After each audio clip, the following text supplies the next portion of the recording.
And we are live. Welcome, ladies and gentlemen, to Savin's World. My name is Savin, and I want to thank each and every one of you for joining me today. Oh, guys, cannot tell you how excited I am. This is going to be awesome. Alpha 20 is finally here. Finally here. Well, it'll be here tomorrow and Monday for the general population, but Streamer Weekend is finally here for Alpha 20. And I got to thinking, there's a lot to this alpha, and I got nothing else better to do tonight. So I figured, let's go ahead, do a stream, and take a look at the Alpha 20 release notes. Oh, man, I am excited, guys. There is so much to this. Love it. All right, real quick, I just want to double check here. We're looking good. All right. Okay. I think we're okay. All right, good. So this is my first stream where I'm actually just streaming my screen instead of the game. So a little different. Anyway, guys, I'm rambling. I apologize. Let's get right to this thing, guys. We have a lot to go over. This document, I am on the 7 Days to Die official forum page. So there is a lot in this update, man. Oh, it is going to be sweet. Real quick, Thrudheim, welcome to the stream. Lucas, good to see ya. Edward, thank you very much for joining. Rosiel, glad to see you made it. Let's see, Licorice Echidna. I apologize for butchering your name, but welcome. Oh, sweet. Awesome name. Welcome to the stream. When is Alpha 20 coming out? It drops for the general public on Monday. BB, welcome to the stream. Thank you very much for joining. Lucas, welcome to the stream. T-Dove, thank you very much for joining. Let's see. Wilhelm, welcome. And Mage Josh, my man, good to see you, brother. Good to see you. And S-Fire, welcome to the stream. I hope I didn't miss anybody. If I did, I apologize. But yeah, thank you guys. Thank you very much for joining. So this is my normal streaming time. Normally I stream on Friday evenings, but guys, this is Alpha 20. This is Alpha 20, man. Are you kidding me? Oh, man, we've been waiting for this for a very long time, and it is finally here. Oh, I cannot wait. I'm so excited. Oh, boy. So before we get into the release notes, because we're going to go through these guys, what I think I'm going to do is I'm going to go through them section by section. I'll read through what they say. Then we'll go through, discuss comments and that kind of thing.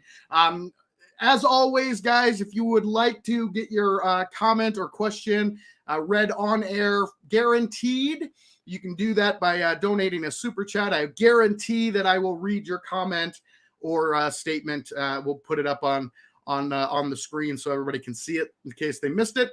Otherwise, once we get to the discussion section, we'll open it up and we'll actually discuss with chat. So bear with me as we go through this, guys. There's a lot of info to cover.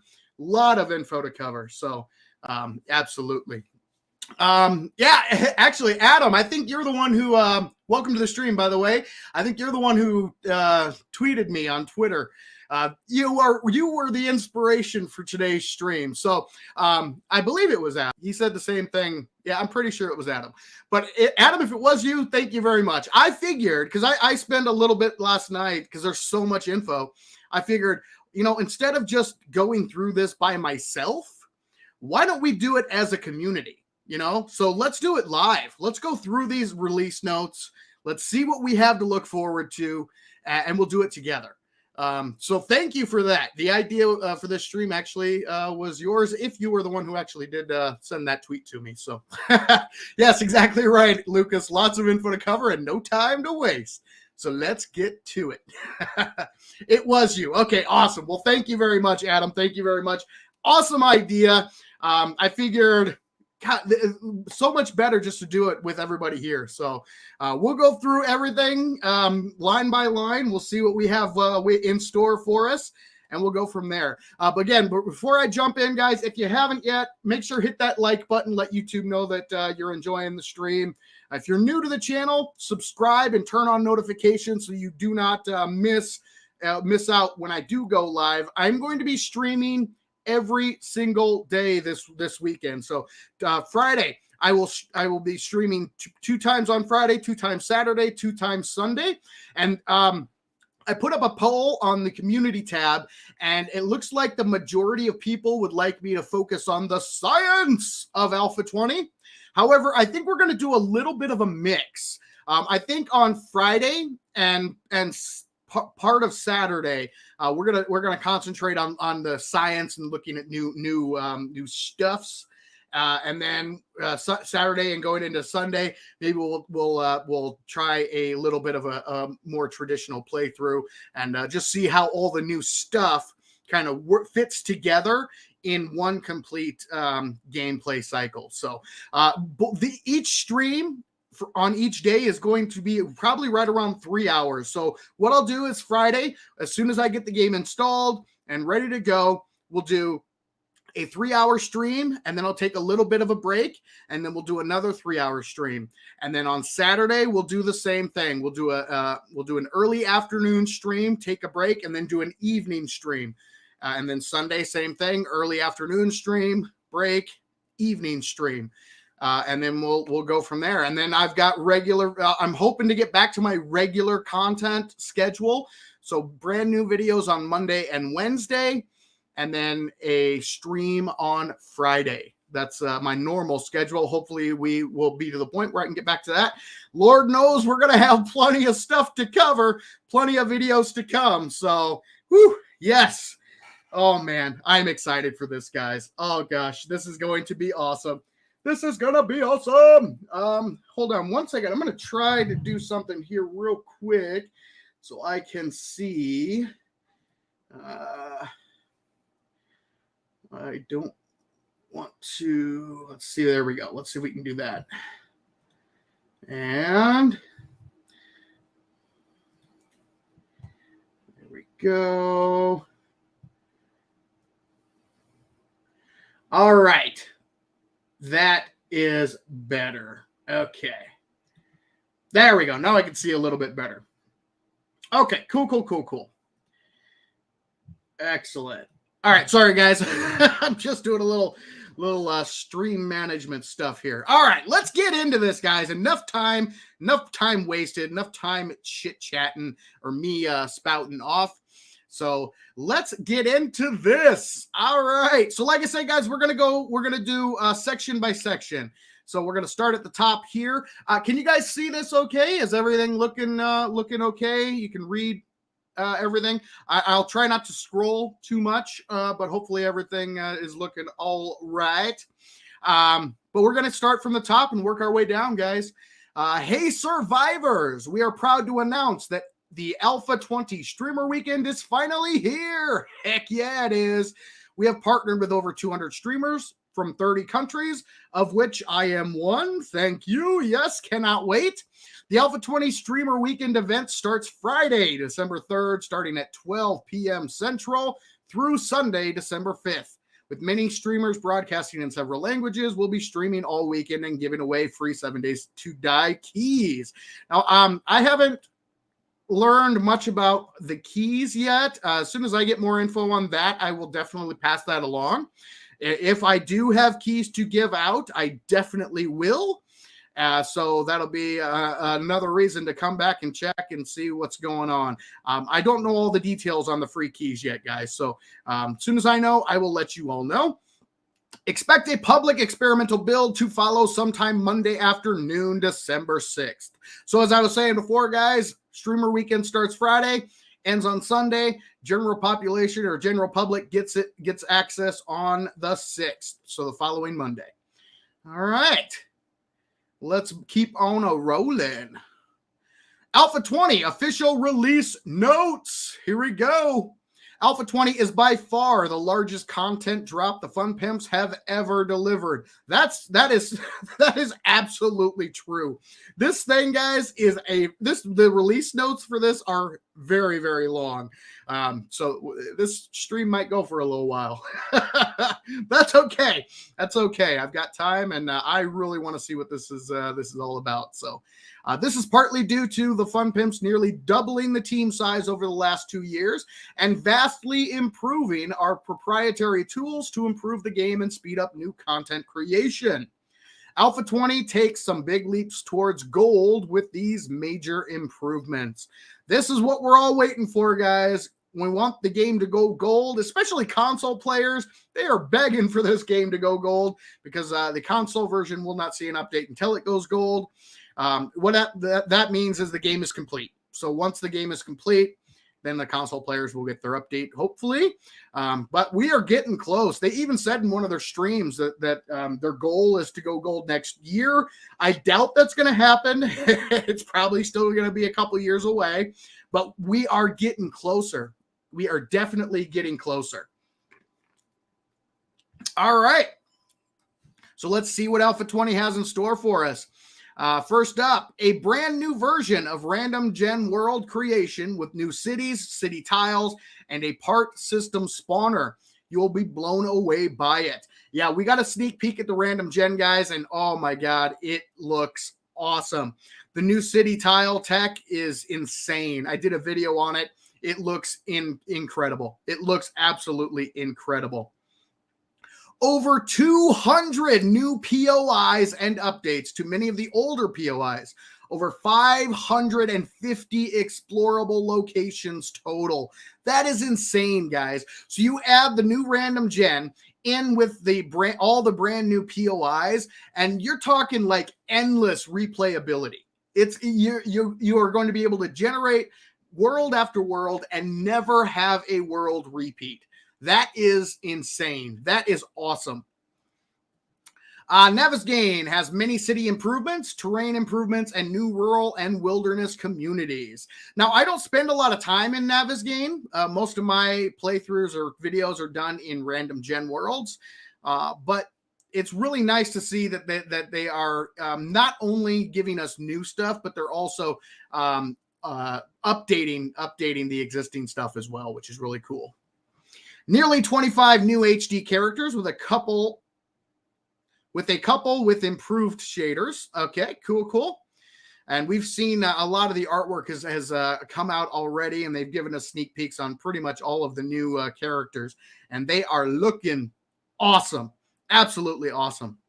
6 new weapons and 13 HD remakes with the addition of the new primitive pipe weapons. That's going to be sweet. New weapons are, they're always good.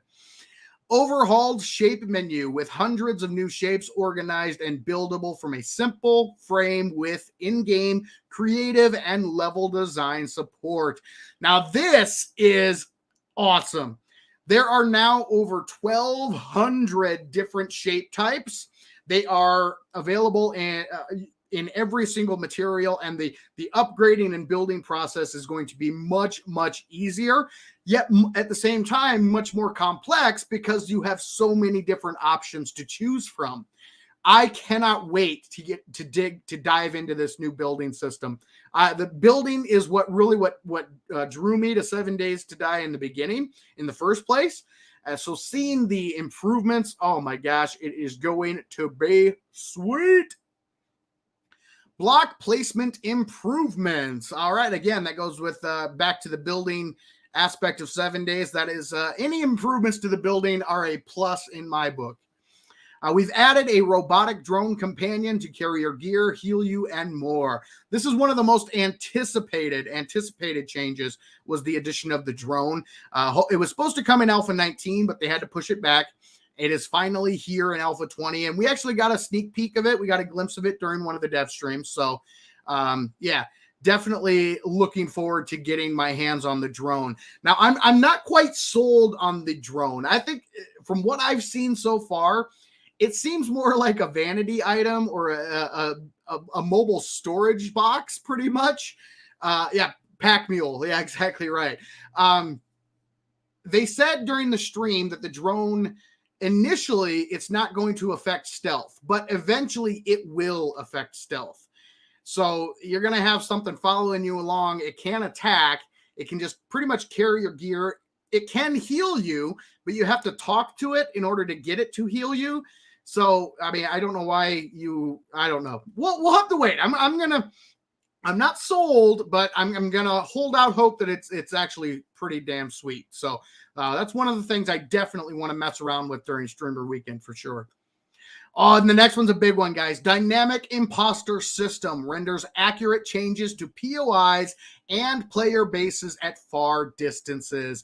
Now, this is awesome. So now, if you take down a building, like currently in Alpha 19, if you take down a building and then you head off into the distance, the imposter for that building will actually render in the background, even though the building has been destroyed.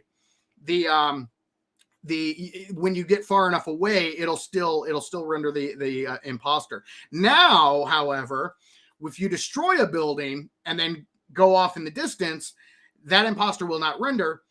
It will, it will show that the building's been destroyed. And on the flip side, when you build your player base, if you build a giant tower in the sky, you build a Dishong Tower style skyscraper building in 7 Days to Die, you will actually see that imposter from a distance, which is amazing. That is awesome. Awesome, awesome, awesome. Rendering improvements with hundreds of new PBR models. Quest improvements, including new restore power night quests. That is going to be awesome. Absolutely. AI enemy improvements, including city spawning, ducking, obstacle attacks, head tracking, and burst attacks. Sweet. Feral Sense game options for a completely new game experience. That is going to be sweet as well. That's going to be the Feral Sense game option. Oh, I am really looking forward to that. You're going to be able. One thing I love about this, guys, it looks like they are not skimping on the customization. They're giving you the options. Feral Sense game, it's an option. You can turn it on, you can turn it off. I believe there's multiple settings. There's a day setting, a night setting, or a both day and night setting, or you can turn it off, which is cool. I much prefer having the option added instead of just making it, not optional. So that way players, my old philosophy, I say it all the time, guys, let players play the game their way. So this will give us multiple different approaches to the game, give us the ability to customize our playthrough the way we want. All right, next up, vehicle improvements with co-op passenger support and mods to improve and customize your vehicles. That is right, ladies and gentlemen. Vehicle mods are finally here. We've been waiting for these forever. The modders have been on top of this long before the fun pimps, and it's nice to see that the fun pimps are finally catching up and adding in the vehicle improvements and vehicle mods that we've been asking for a very long time. Next up, loot progression improvements include a new loot stage system, biome and tiered POI loot bonuses, and early game balance. Now, this is something that they have really needed to work on. The loot progression in Alpha 19, I've said it before, I liked the direction that they were going. However, it just did not seem right. It just didn't seem, because all you would get early game, no matter what you did, is crap. I mean, you get crap primitive stuff, and you would have to level up, kill zombies. You'd have to get your game stage up high enough to even have a chance to get anything. Well, the new loot progression system has been improved, so I am really interested to see how that all works for sure. Improved dynamic music and ambient audio system with added new content. That is awesome. Anytime, I mean, when you're playing a video game, the audio can, in some instances, be just as important as the video. The visuals, the things you see are important, but the audio and the music can be equally important in order to immerse yourself in the actual game. So improving the music and the audio systems is going to be awesome. All right. Improved weather system with more distinct and varying weather. Now, this one is really, really cool. Seems like a simple fix, but it's really cool. They actually showed off some of this during one of the dev streams, and it's pretty darn cool what they've done with the weather system. Video options for anti-aliasing, temporal, and AA sharpening have been added, along with an auto detection system that will set your game settings to better match your hardware capabilities. That's really cool. Not everybody has top of the line computers. Mine, for instance, is definitely not a top of the line computer. It is a low to mid level computer. So having the auto detection system is really, really cool. Allows people with older systems or systems that aren't top of the line to maximize their hardware capabilities, get the most out of their system without like completely killing their ability to play the game, which is awesome. All right, next up, animations have been improved from first person to third person to provide a more immersive experience. Again, great, awesome change. Anything that can add to the immersion level is a win in my books. Absolutely. Next up, we have a new dismemberment system has been integrated with some of the zombies. Now, this is really cool. They actually showed this off during the stream. Awesome. The new dismemberment system is going to be sweet. Now, as it says here, with some of the zombies, when Alpha 20 drops, some of the zombies are going to have the dismemberment system, not all of them. And then the other zombies are going to have that added in as we go. Excuse me. So yeah, eventually they will all get the new dismemberment system, but in the beginning it was just going to be a few of them, and then they're going to add as we go down the road. But the new dismemberment system, when they showed it off, it looked pretty darn sweet. All right, next up we have Twitch integration has been improved with many new commands, voting, and more. So for anybody out there, all you Twitch streamers out there, that's great. I don't do much on Twitch anymore. I may do some Twitch stuff in the future, but really this one, it's not really my cup of tea. But for those of you out there who are Twitch streamers, that there are some pretty fun features. So I've been told anyway. I've actually never done it myself, but you know what? Anything that can add to the fun of the game, I'm all for. So. All right, and the last bullet point here, modding support has been improved with better world editing, level editing, RWG, and server XML settings and tools. So Mage Josh, I don't know if you're still there. I think you had to head out. This one's right up your alley, bud. For those of you who don't know, Mage Josh is the creator of the Purgatory mod, the overhaul mod for 7 Days to Die. So yeah. I'm not a big modder. I don't use many mods myself. Yeah, but for those of you who are modders or any of the modders out there, that's an awesome change. Oh, there he is, Mage Josh. So yeah, there you go, Mage Josh. They're adding in a whole bunch of modding support for you to hopefully help make your life a little easier when it comes to modding up 7 Days to Die and making that Purgatory mod even better than it already is. All right, so let's finish up this section, and then we'll jump into chat. Alpha 20 is not compatible with previous alpha worlds or save game data. Now, that's pretty standard, guys. Anytime a new alpha comes out, your old worlds, your old save games are not going to work. So you will have to start over. New pre-gen maps have been created and can be used. We also advise that you delete the 7 days save game data folder before playing. So yes, this is just goes with the territory, guys. Anytime a new alpha comes out, you have to get rid of your old stuff and start fresh. Which, it's not. You kind of got to wave bye-bye to the old and say hello to the new, because the new is going to be awesome. I would recommend, however, if you have the ability, go in, take some screenshots of your bases, of your builds, anything like that, and save those, because a lot of us, we put in a lot of time into making these builds, and you want to keep record of those.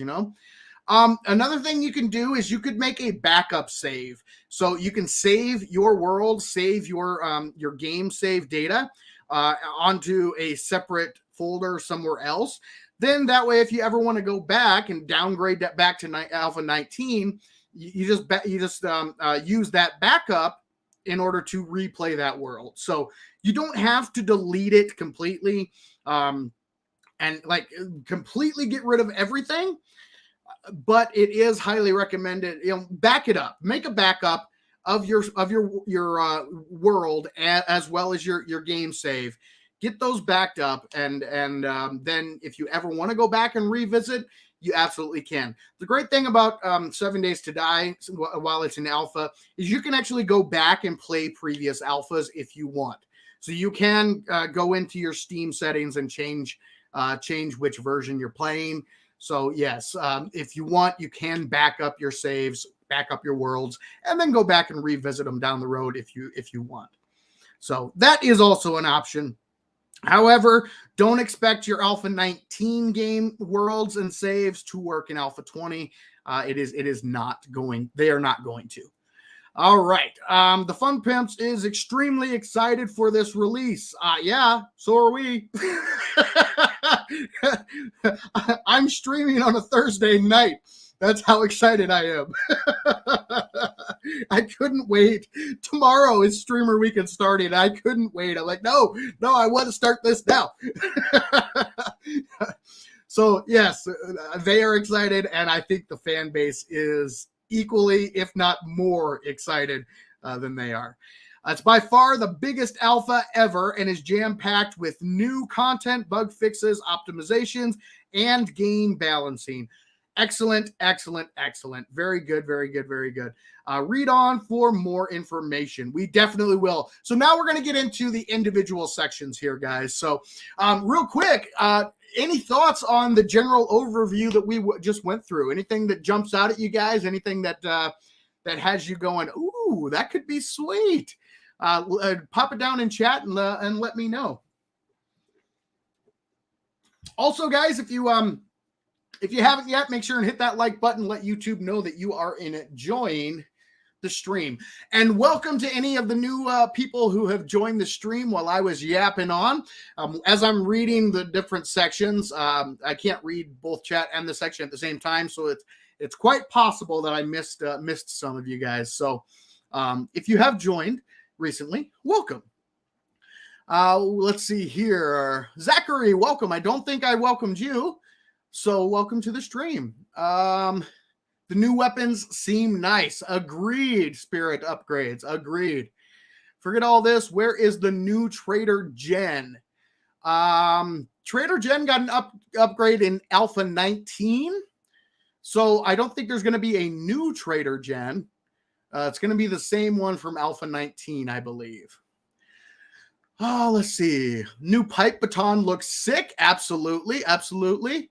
New Naviz confirmed. Yes, RH, they did say that Naviz is getting updated as well. So, Shannon, welcome to the stream. I didn't see you sneak in. Thank you very much for joining. All right. What do we got? Base building with new blocks will be glorious. Absolutely.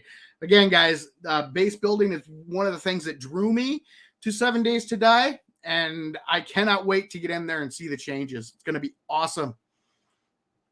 Let's see. Max, welcome to the stream. I guess I should just waited a day or two for the Streamer Weekend update.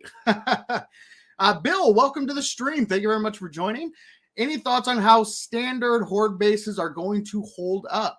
Anything in the notes make you doubt?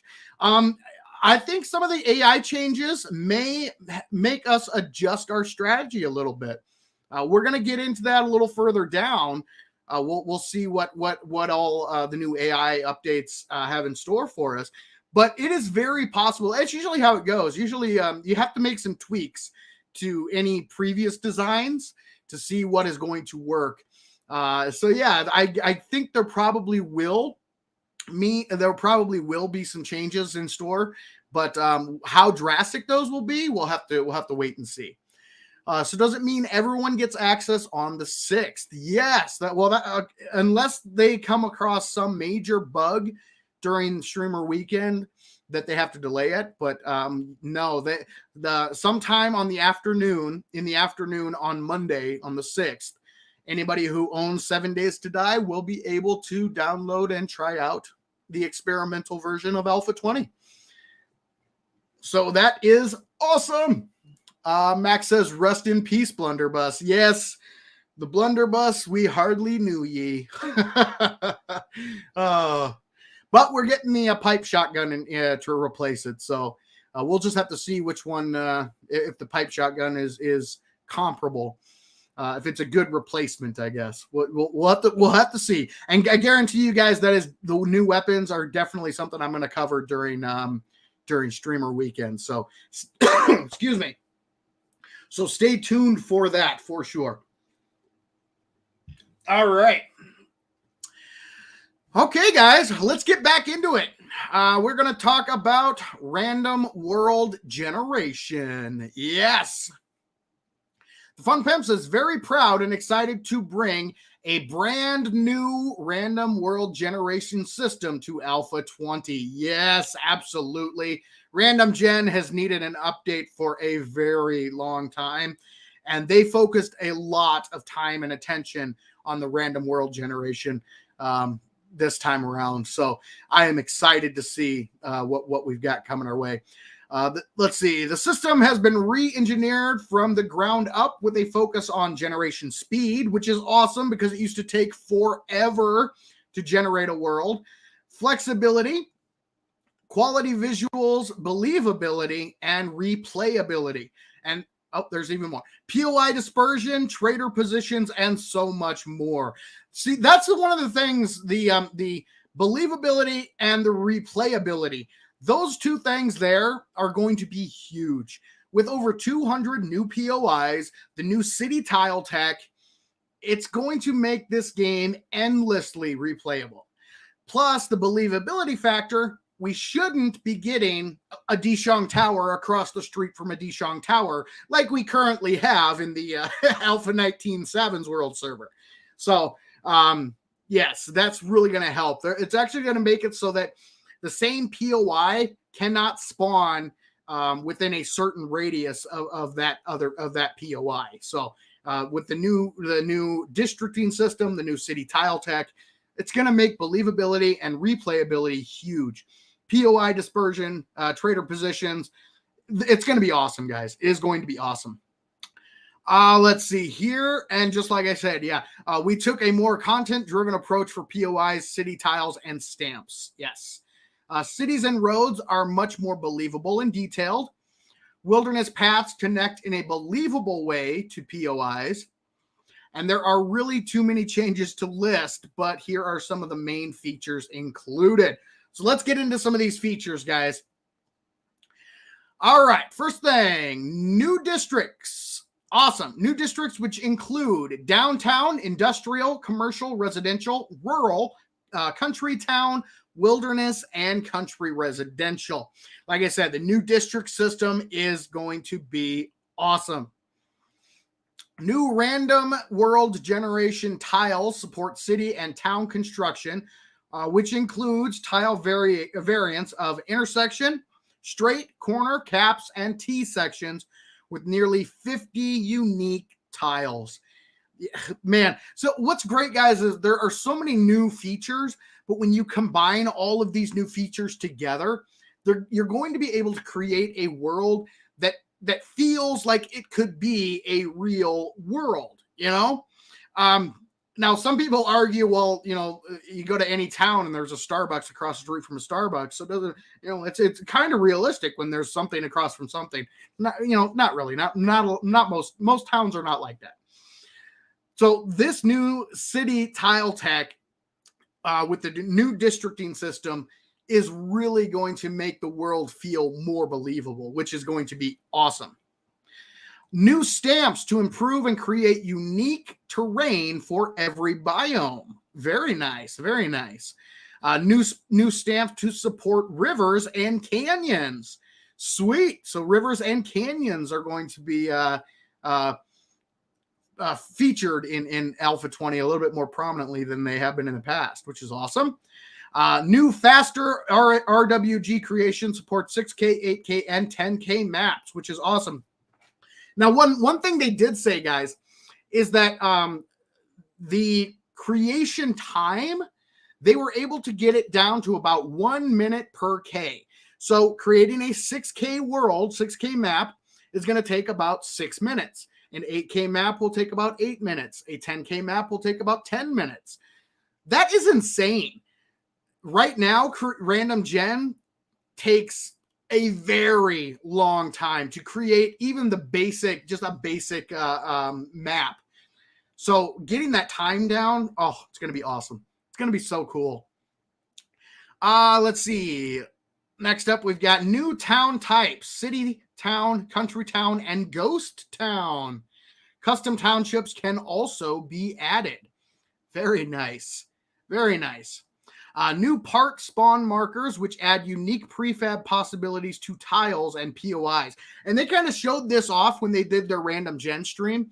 Yeah, so the new part, it's so intricate and so awesome, and the variability is off the charts, guys. I mean, it's gonna be insane.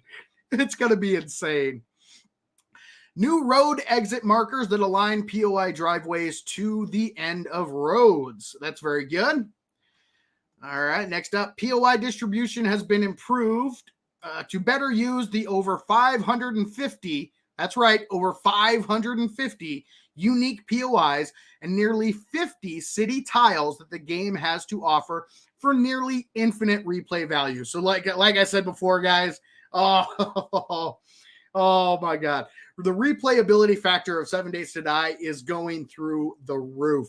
So many different POIs, so many different city tiles, the new districting system, new city tile tech.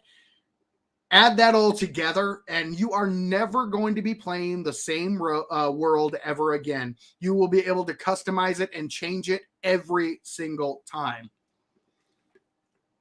That is incredible. That is incredible.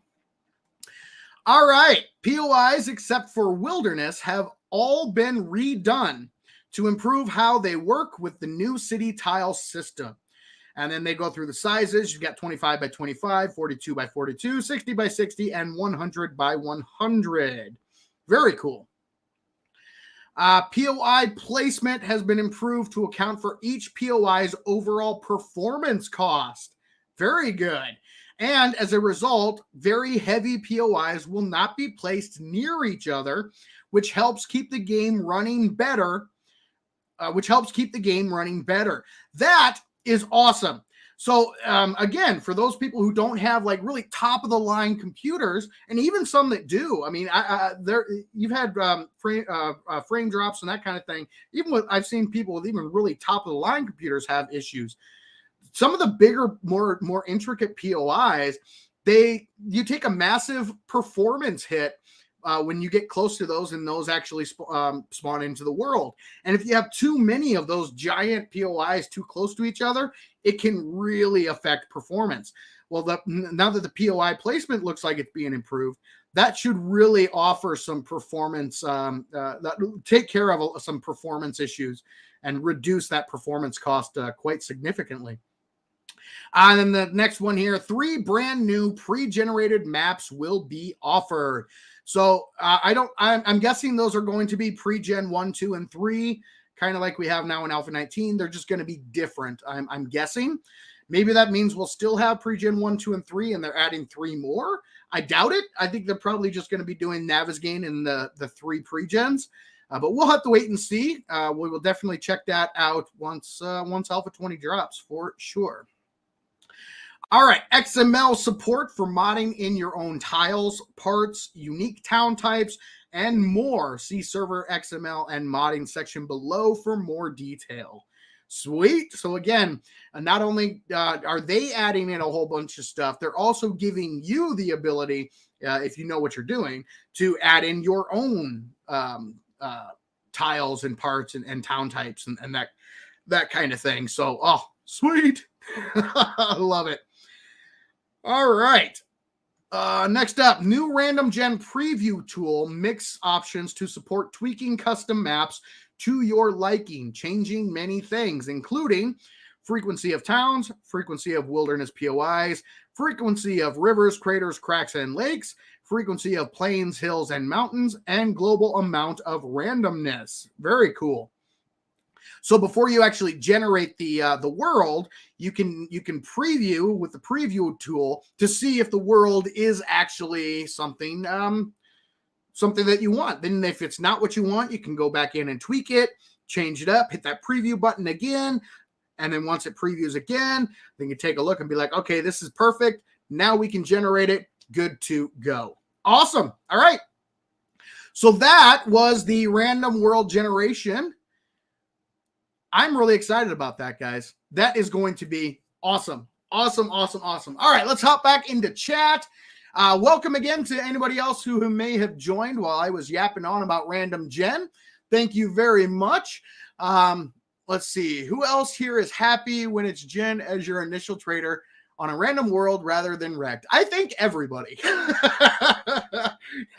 Yes, Jen is usually the preferred starting trader. I know every time that my starting trader was wrecked, I cried a little bit, but hey, that's me. Tony, welcome to stream. Where's this info posted? Sorry, I'm sort of new to killing zombie jerks. Well, that is quite all right. Welcome to 7 Days to Die, my friend. Yeah, I hope you're getting here just in time, man, because Alpha 20 is dropping, and it is going to be awesome. I'm not sure what info you're asking about, but yeah, let me know. How close to gold? How close do you think we are to gold? Well, the Fun Pimps said that their goal is next year.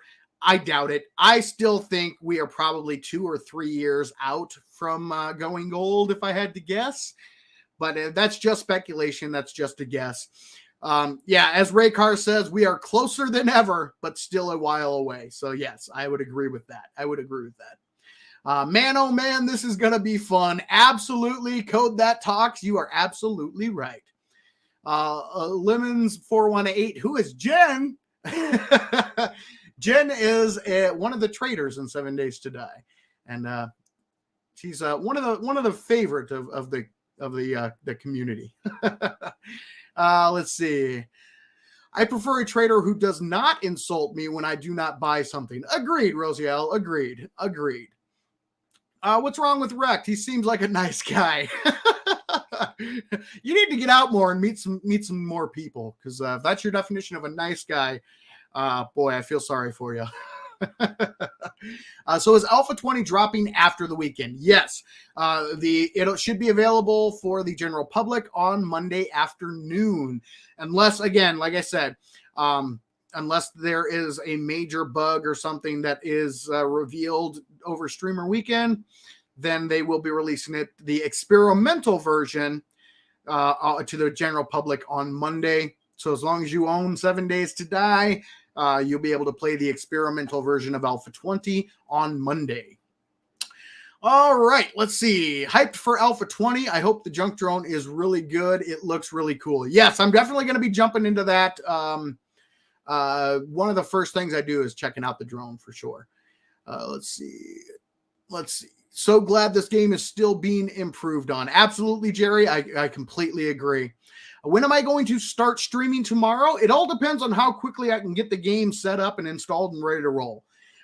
So as soon as I do that, I'll set up the stream and announce it. So if you haven't yet, guys, make sure and subscribe to the channel and turn on notifications so that you get notified when I'm going to be going live. That's the best way to know for sure, because I can't tell you 100% what time I'm going to start tomorrow. It's all going to depend on how long it takes to get Alpha 20 set up. So yes. we'll see. The easiest way is to turn on notifications so you get notified. As soon as I put the stream up, it should send out notifications to let you guys know that the stream is upcoming. And then also, as soon as I go live, it'll let you all know, hey, Savin's live. Go check out Alpha 20.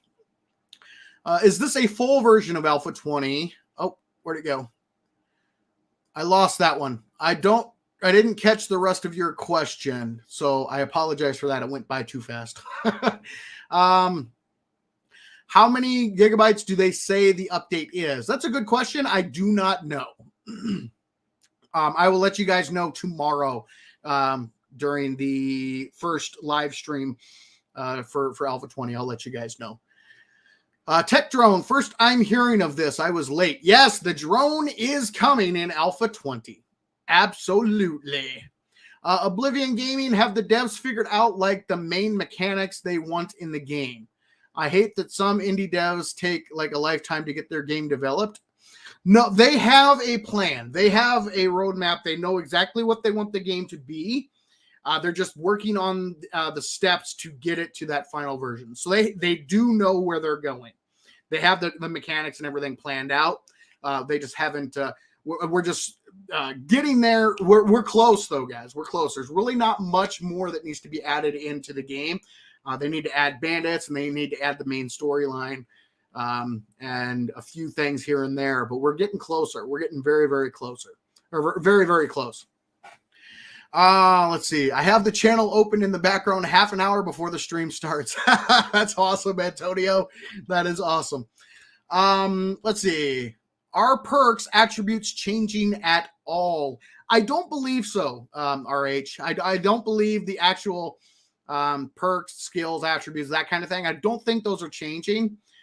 They're gonna be staying the same from what I'm aware of. So. Not to my knowledge, they're not going to be changing, but we'll see. We'll see. All right. Okay, guys, let's get back into it. Next up is locations.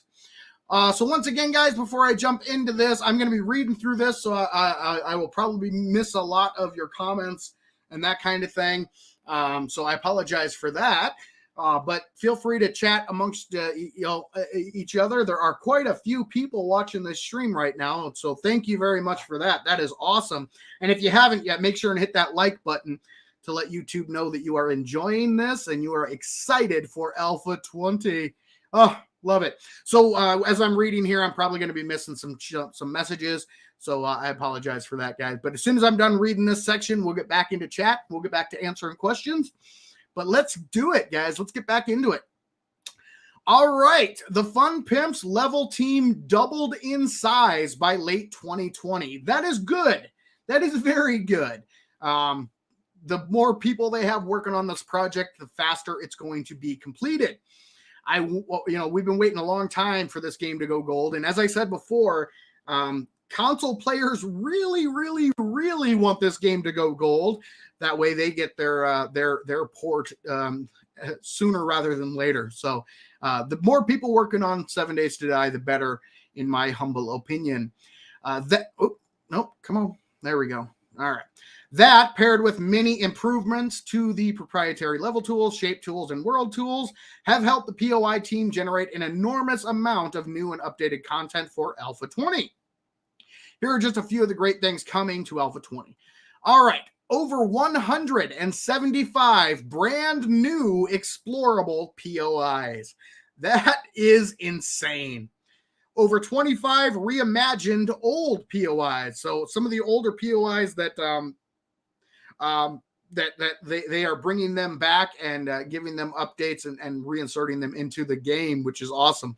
So the 175 plus 25 is that 200 number that they mentioned earlier, which is sweet.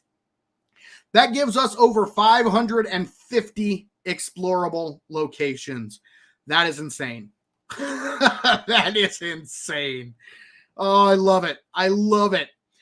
Many tier 3 and 4s have been added with some new and updated tier 5s, which is cool. I didn't think they were going to be adding, but according to this, they're adding some new tier 5s as well, which is cool. During the streams, they made it sound like there weren't going to be any tier 5 POIs added. They said they were concentrating mainly on tier 3 and tier 4. So sweet. If there are new tier 5 POIs, that's awesome. That's unexpected, because I honestly did not expect there to be any tier 5. So we'll have to definitely take a look at that for sure. Oh crap. Look at this. Alpha 20 POI tier breakdown. So, okay. All right. Tier 5 POIs, there are now 7. Tier 4 POIs, there are 29. Tier 3 POIs, there are 52. Tier 2 POIs, 102. And then Tier 1 and Remnant POIs, there are 360. So 7 Tier 5 POIs. That would be Shamway Factory, the Shotgun Messiah Factory, the Apartment Building of Death, what else is tier 5? Oh, I can't remember offhand. But 7 tier 5 POIs. Guys, let me know in the chat what other tier 5 POIs are you guys aware of? And remember, tier 5 POIs that are actually questable. I think that's what this means. So like Dishong Tower, the Higashi Pharmaceutical, those are big. Oh, the hospital. Yes, thank you. The hospital. That's another good one. Yeah. So like the big ones, the Dishong Tower, the Higashi Pharmaceutical, the Red Mesa, those aren't questable POIs. So I don't think technically they would count. I'm guessing maybe it's not questable. Maybe these are just regular POIs, because remnants are not possible. This might be just total. So the 2 factories, the hospital, the Apartment Building of Death, Dishong, Red Mesa, and Dishong and Higashi would be the 7 if I had to guess. So yeah, Shotgun Messiah, Shamway Factory, Apartment Building of Death, Hospital, Dishong Tower, Higashi Pharmaceutical, Red Mesa. Those would be the 7 tier 5 POIs if I had to guess. So it doesn't look like we're getting brand new ones, but maybe I'm wrong. I could be totally wrong. They're listed down below. Are they really? Skyscraper 1, overhauled. Where's the Factory 3? Oh, Top Dog, thank you very much. Yeah, you're absolutely right. I was not looking ahead. Okay, so Factory 3 is a new tier 5. And then the Apartment Building of Death got an overhaul. We've seen that one before. And then the Skyscrapers all got overhauls. So we do have one new tier 5. So I'm guessing it's probably a working stiff factory, maybe? That's awesome. Thank you for pointing that out, Top Dog. I appreciate that. I was sitting here thinking it in my head. Well, what are the 7? What's changing? But there are over 200 new and overhauled POIs. Too many to mention. But some notable larger POIs include, and then it lists them right here. So, yep, Apartment Building of Death got overhauled, but we have a brand new factory. So, what do you guys think? Is it going to be a working stiff factory? Because we have Shamway, we have Shotgun Messiah. Working stiff factory, maybe. That'd be my guess, but who knows? We'll see. So we are getting a new tier 5 POI. Sweet. Oh, I cannot wait. God, guys, this is gonna be so awesome. All right, Navezgane has gotten a little love with some new POIs added. More to come in Alpha 21. All right, Dyersville, Departure, Gravestown, and Pariston updates. New suburban, rural, and wilderness communities were added. Awesome.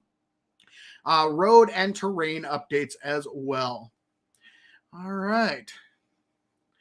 Quite a crowd you drew tonight. Yeah, we've got a good amount of people watching right now. 140 of you guys right now. So thank you so much. I really appreciate it, guys. This was another impromptu stream.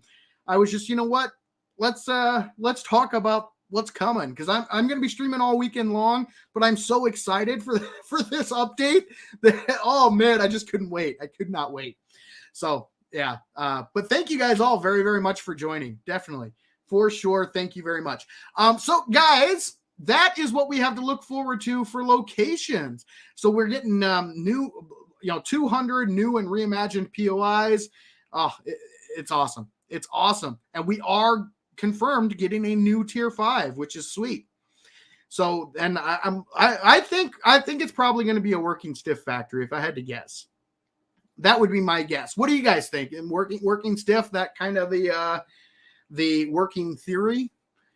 I think that would probably make the most sense with the name of the POI. So, all right, let's get back to chat. Now that section is done, then we will jump into characters. Maybe a massive shopping center. Ooh, that would be cool. That would be nice. That would be sweet. Let's see. Maybe chemical factory for new exploding Zombo. That would be cool too.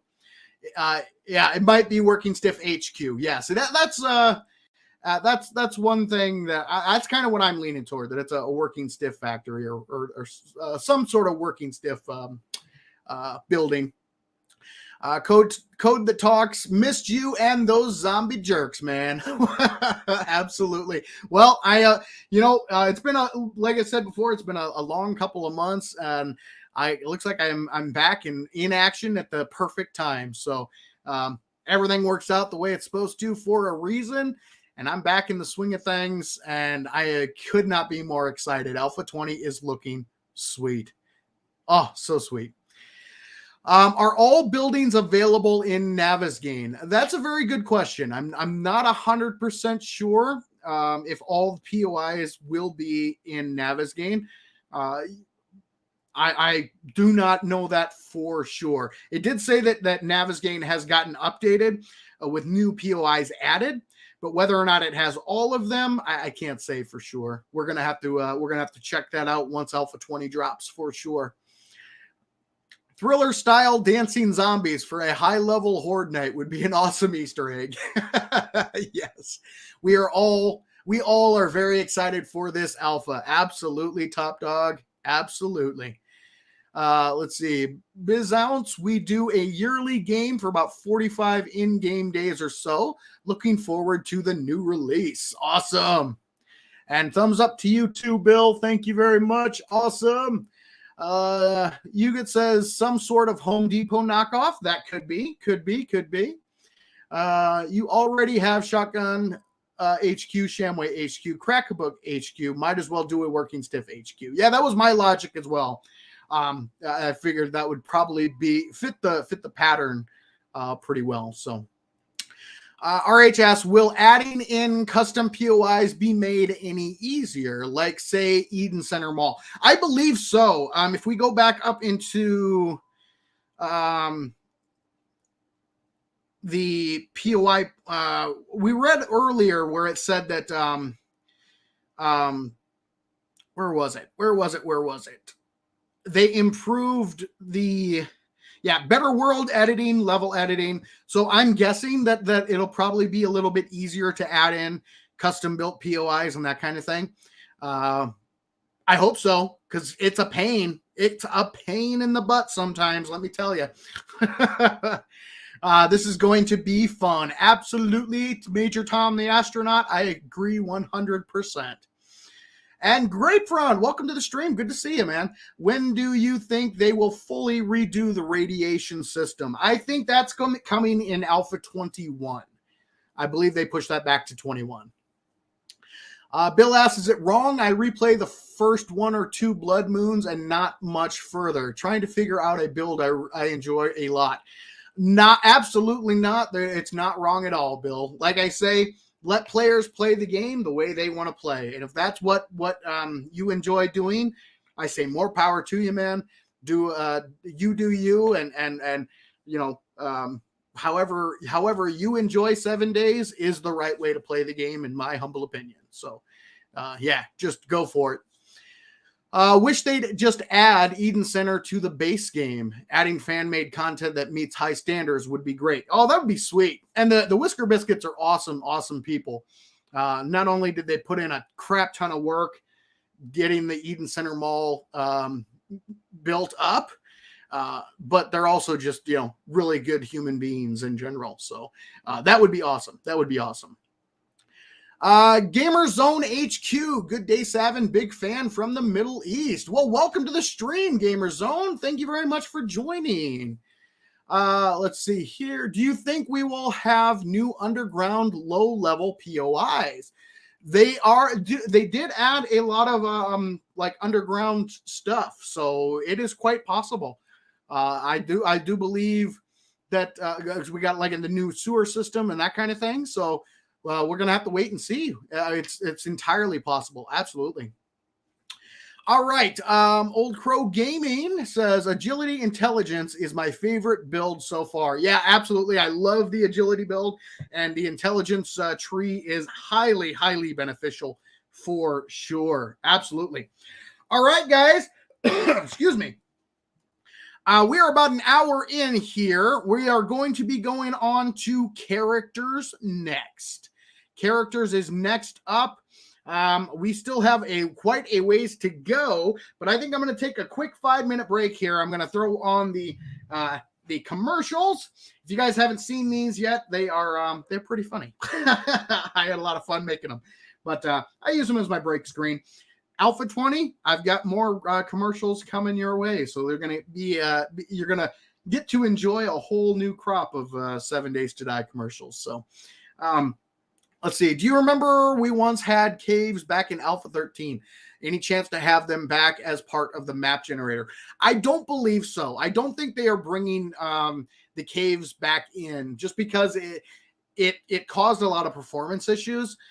So I think that's why they took them out in the first place. Because 7 Days to Die is a voxelized game, adding stuff like that can be problematic.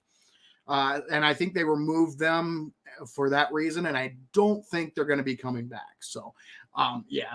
All right, guys. So I'm going to take a quick 5-minute break. I will be back, and we will continue going through these release notes. Next up, we are going to go into the character menu, or the character notes here. We've got a whole bunch of new characters, but while I am on my break here, it's a good time to refill your beverage, grab yourself a snack, use the restroom if you need to, and make sure and hit that like button and let YouTube know you are enjoying this stream. But I will be back in just a few minutes, guys. Hang tight. I'm a man. And I chop wood like a man. I break rocks like a man. I build shit like a man. And being such a manly man, I need some manly tools. There's only one place to go to get some manly tools. Now go to Working Stiff's Tools. They have everything a manly man may need. Like this manly chainsaw, or this manly auger. You call this an axe? Don't be a pussy. Get yourself a manly fire axe. Right here at Working Stiff's Tools, where men are men and in no way overcompensating for anything whatsoever. Be a man. Working Stiff Tools, located on the corner of... Don't be a pussy, men don't need directions. I'm a man, Working Stiff's Tools. Find it and be a man. Hey there, folks. My name is Buzz, owner of Buzz's Bar, located in downtown Fairview. My grandpa always used to say, there's nothing better than passing around a jug of moonshine with your buddies after a hard day's work. So grab your buddies and come on down to Buzz's Bar, where we've been serving up our world-famous Grandpa's moonshine since 1922. Pass that jug around and get yourselves shit-faced like it's your last night on Earth. Cause let's face it, folks, it just may be. Buzz's Bar, home of the world-famous Grandpa's moonshine. Hey there, folks. My name's Buzz, owner of Buzz's Bar, proud purveyor of our world-famous Grandpa's line of fine spirits and adult beverages. My grandpa always used to say, everyone deserves to feel awesome. So he mixed up a special batch of moonshine, Grandpa's awesome sauce, guaranteed to make you feel awesome. Are you a skinny loser trying to look cool? What? You have so many rolls that you can't see your willy anymore when you look down? I can't see my willy, Carl. Me neither, Bob. Have the boys passed you around more than a jug of our world-famous Grandpa's moonshine? Yeah. It don't matter. Come on down to Buzz's Bar for some Grandpa's awesome sauce, 'cause everyone deserves to feel awesome. I'm so awesome. I can see your willy, Carl. Hey, Buzz. Buzz's Bar, located in downtown Fairview. Come get shit-faced like it's your last night on Earth, 'cause let's face it, folks, it just may be.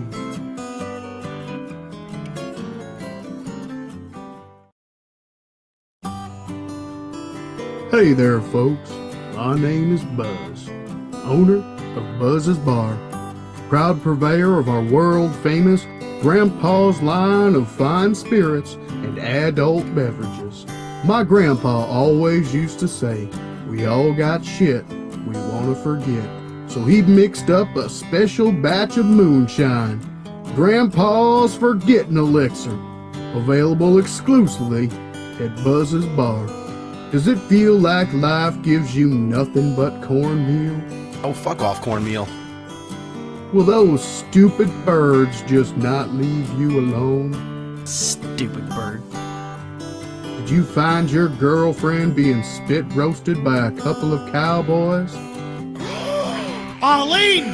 You've been cheating on me with some bearded Jeffrey! You've hurt me for the last time, Arlene! That's it! You and I are done!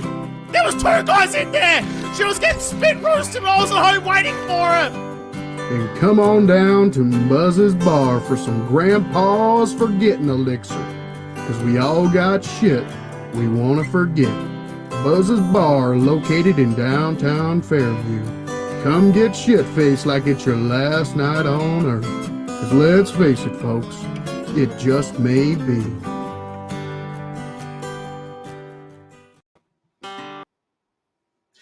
And I am back, ladies and gentlemen. Thank you very much for hanging with me. We're going to get back into it. Oh, I love those commercials, man. They were so much fun to make. Hopefully you guys enjoyed them too. Yeah, like I said, Alpha 20, we got more. We got more coming. All right, so before I jump back into this, we're getting into the characters section next. Let me go through and see what I missed in chat here. Welcome to everybody who may have joined the stream while I was on break. Thank you very, very much for joining. We are going through the Alpha 20 release notes to see what we have to look forward to. The streamer weekend starts tomorrow. Of course, I am going to be streaming all weekend long. Oh, it's going to be awesome. And then public access to Alpha 20 Experimental opens up on Monday. So yes, it's going to be awesome, guys. It is going to be awesome. Let's see. I'm glad you guys are enjoyed the commercials. They were fun. They were fun to make, and I've got more coming for you guys. So let's see. Joey, welcome to the stream. How long usually from experimental to stable? It varies. Usually what the devs do is they let people play. They go through any of the noticeable bugs, and once they get it to a point where they feel like it's in a good state, then they'll do stable, and then they'll move on to the next update, so like 20.1, and then they'll do 20.1 experimental. They'll work out the bugs in the content that they added there, and then that'll go stable. So it there's no like set time. It all depends on when they feel that it's ready to be labeled a stable version. Let's see, Native Jester. I remembered. I think that's how you say your name. Welcome to the stream again. Good to see you.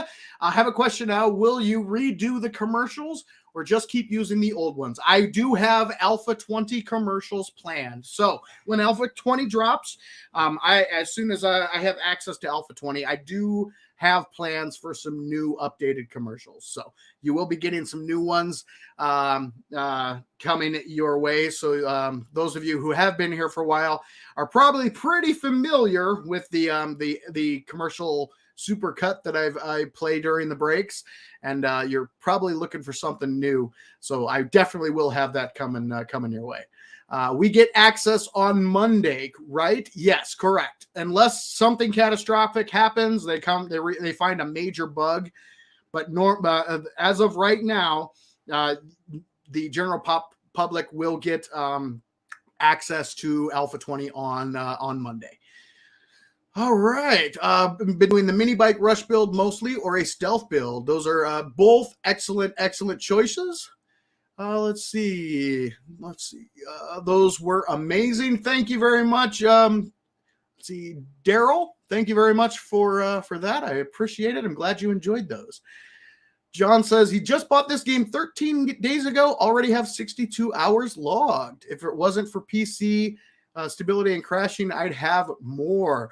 Well, you came along just at the perfect time, man. Alpha 20 is dropping, and good time to get into 7 days. Let me tell you. All right, guys, so let's jump back into it. We're moving on to the characters section of the release notes. So here we go. Flip Flop, welcome to the stream. Thank you very much for joining. Once again, guys, as I read through these notes here, I will probably miss a lot of your chats. So bear with me. I'll get back to chat after we get through this next section. All right, here we go. Our character team has been busy overhauling and reimagining all of the zombies and NPCs in HD. They may look better, but they have less draw calls and are slightly better in performance due to a new physically based rendering shader that utilizes packed textures and improved emissive rendering. All right, cool. There are also some brand new zombies never yet seen before. That is awesome. So not only do the zombies look better, they are not going to be as performance intensive. So they're going to be a little easier on your machine, which is always a good thing. Better models, better looking, yet not so taxing for your computer, which is sweet. Nearly 25 new HD characters have been completed for Alpha 20. In fact, all non-player characters and enemies are now HD. That is sweet. And we've seen a lot of the artwork on the new zombies already, and they look insane. They look really, really good. There are also new improved character shaders for zombies, NPCs, radiated zombies, and burnt zombies. And then they go through the list of the new HD zombies included. So we are getting ourselves a new HD white zombie, a new HD thug zombie. That's the old Skater Boy model, I believe. A new HD Tom Clark zombie. That's the old Spider model. They're turning him into a General Pop zombie. So instead of the Spider model, he's just going to be a regular zombie as well. New HD Worker zombie. New HD Mechanic zombie. New HD Hazmat zombie. New HD dog zombie. The dog looks sick. The new zombie dog looks insane. The new biker zombie, a new spider zombie. Oh man, the spider zombie looks sick as well. So crazy. A new soldier, a new HD lab zombie, New HD cop zombie, new HD tourist zombie. That's the fat Hawaiian guy. New HD nurse. New HD lumberjack zombie, businessman zombie, a new mutant zombie. That's the one that has all of the like the boils and pustules on him. The one that looks like insane. So that's going to be cool. The new screamer zombie. That is the stuff of nightmares. That new screamer zombie looks insane as well.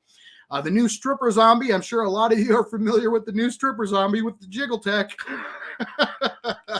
New HD burnt zombie, and the burnt zombie looks cool, especially the feral the radiated version, I believe, is the one that's on fire, and actually looks like he's smoldering, which is going to be awesome.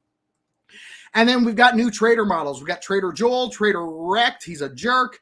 Trader Hugh, he's also a jerk. And Trader Bob. So we've got new models for the traders as well. And new Trader Jen is not on here. Like I said, she was already introduced in Alpha 19. So we already have the Trader Jen model already. Although we have some of these here as well. So that have already come out in Alpha 19. But yeah. Well, we'll have to wait and see. We'll have to wait and see here. All right, that was kind of a shorter one. So let's go ahead and move on to the weapons before we jump back into chat here.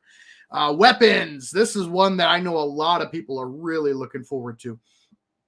Alpha 20 introduces a new line of pipe weapons along with an overhaul of several current weapons for a total of 6 new weapons and 13 upgraded HD remakes to further the look and feel of an apocalyptic environment. And again, they've demonstrated all of the new weaponry and the new artwork, and it is looking awesome, guys. It is the things they're adding are really, really awesome. Awesome. All right, pipe weapons are new early game weapons easily crafted in your backpack and only require basic ingredients like short iron pipes, wood, glue, and leather. And if I'm correct, I believe every single one has the same crafting recipe. I believe when they did their playthrough that every single pipe weapon had the same crafting recipe for each of the pipe weapons. So depending on what arm or what ammo you may have access to, you can decide, or what tree you want to go into. You can decide which pipe weapon you want to craft at the very beginning of the game. All right. Players will now have access to a pipe baton, pipe pistol, pipe shotgun, pipe rifle, and pipe machine gun in earlier gameplay to be in tune with the new loot and level balancing, which is sweet. These weapons all have custom sounds and animations with variable mod slots similar to existing in-game weapons. Pipe weapons are easily repaired with short iron pipes. As part of weapon cleanup, the Blunderbuss was removed and replaced with the new pipe shotgun. So unfortunately, guys, the Blunderbuss is no more. As I said earlier, Blunderbuss, we hardly knew ye. But it makes sense to fit into the weapon tier system that they're really trying to go for. So yeah, saying goodbye to the Blunderbuss kind of sucks, but at least it's replaced with the new pipe shotgun. We will have to see how comparable the pipe shotgun is to the old school Blunderbuss. Old school. It's only been around for, since Alpha, was it Alpha 18 that it got added in? Either Alpha 18 or Alpha 19. Might have been 19. Might have only been around for one Alpha. I don't remember. I can barely remember what I had for breakfast, so you gotta bear with me, guys.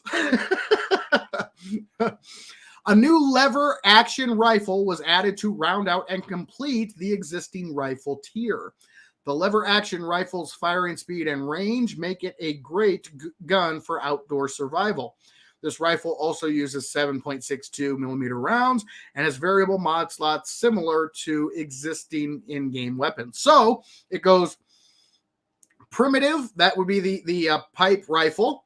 Then it goes tier 1 is the hunting rifle, tier 2 is the lever action rifle, and then tier 3 would be the sniper rifle. So I guess the Marksman rifle is being removed, or are they going to keep the Marksman rifle in there? Interesting. We're going to have to wait and see on that as well. Or are they getting rid of the hunting rifle and the lever action rifle will replace the hunting rifle? Could be. I don't know. We'll have to wait and see, guys. Oh, here we go here. Existing weapon overhauls include new models, textures, and or sounds for already favorite items like the AK-47, SMG, M60, 44 Magnum. So the hunting rifle is on this list, which means they're not removing it. So I'm guessing the Marksman rifle is being replaced by the lever action. Maybe. I don't know. We'll have to see.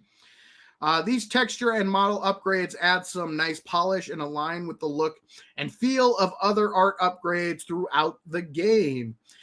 In addition, 2 model and texture updates. The bows, crossbows, and compound bow all received a damage increase.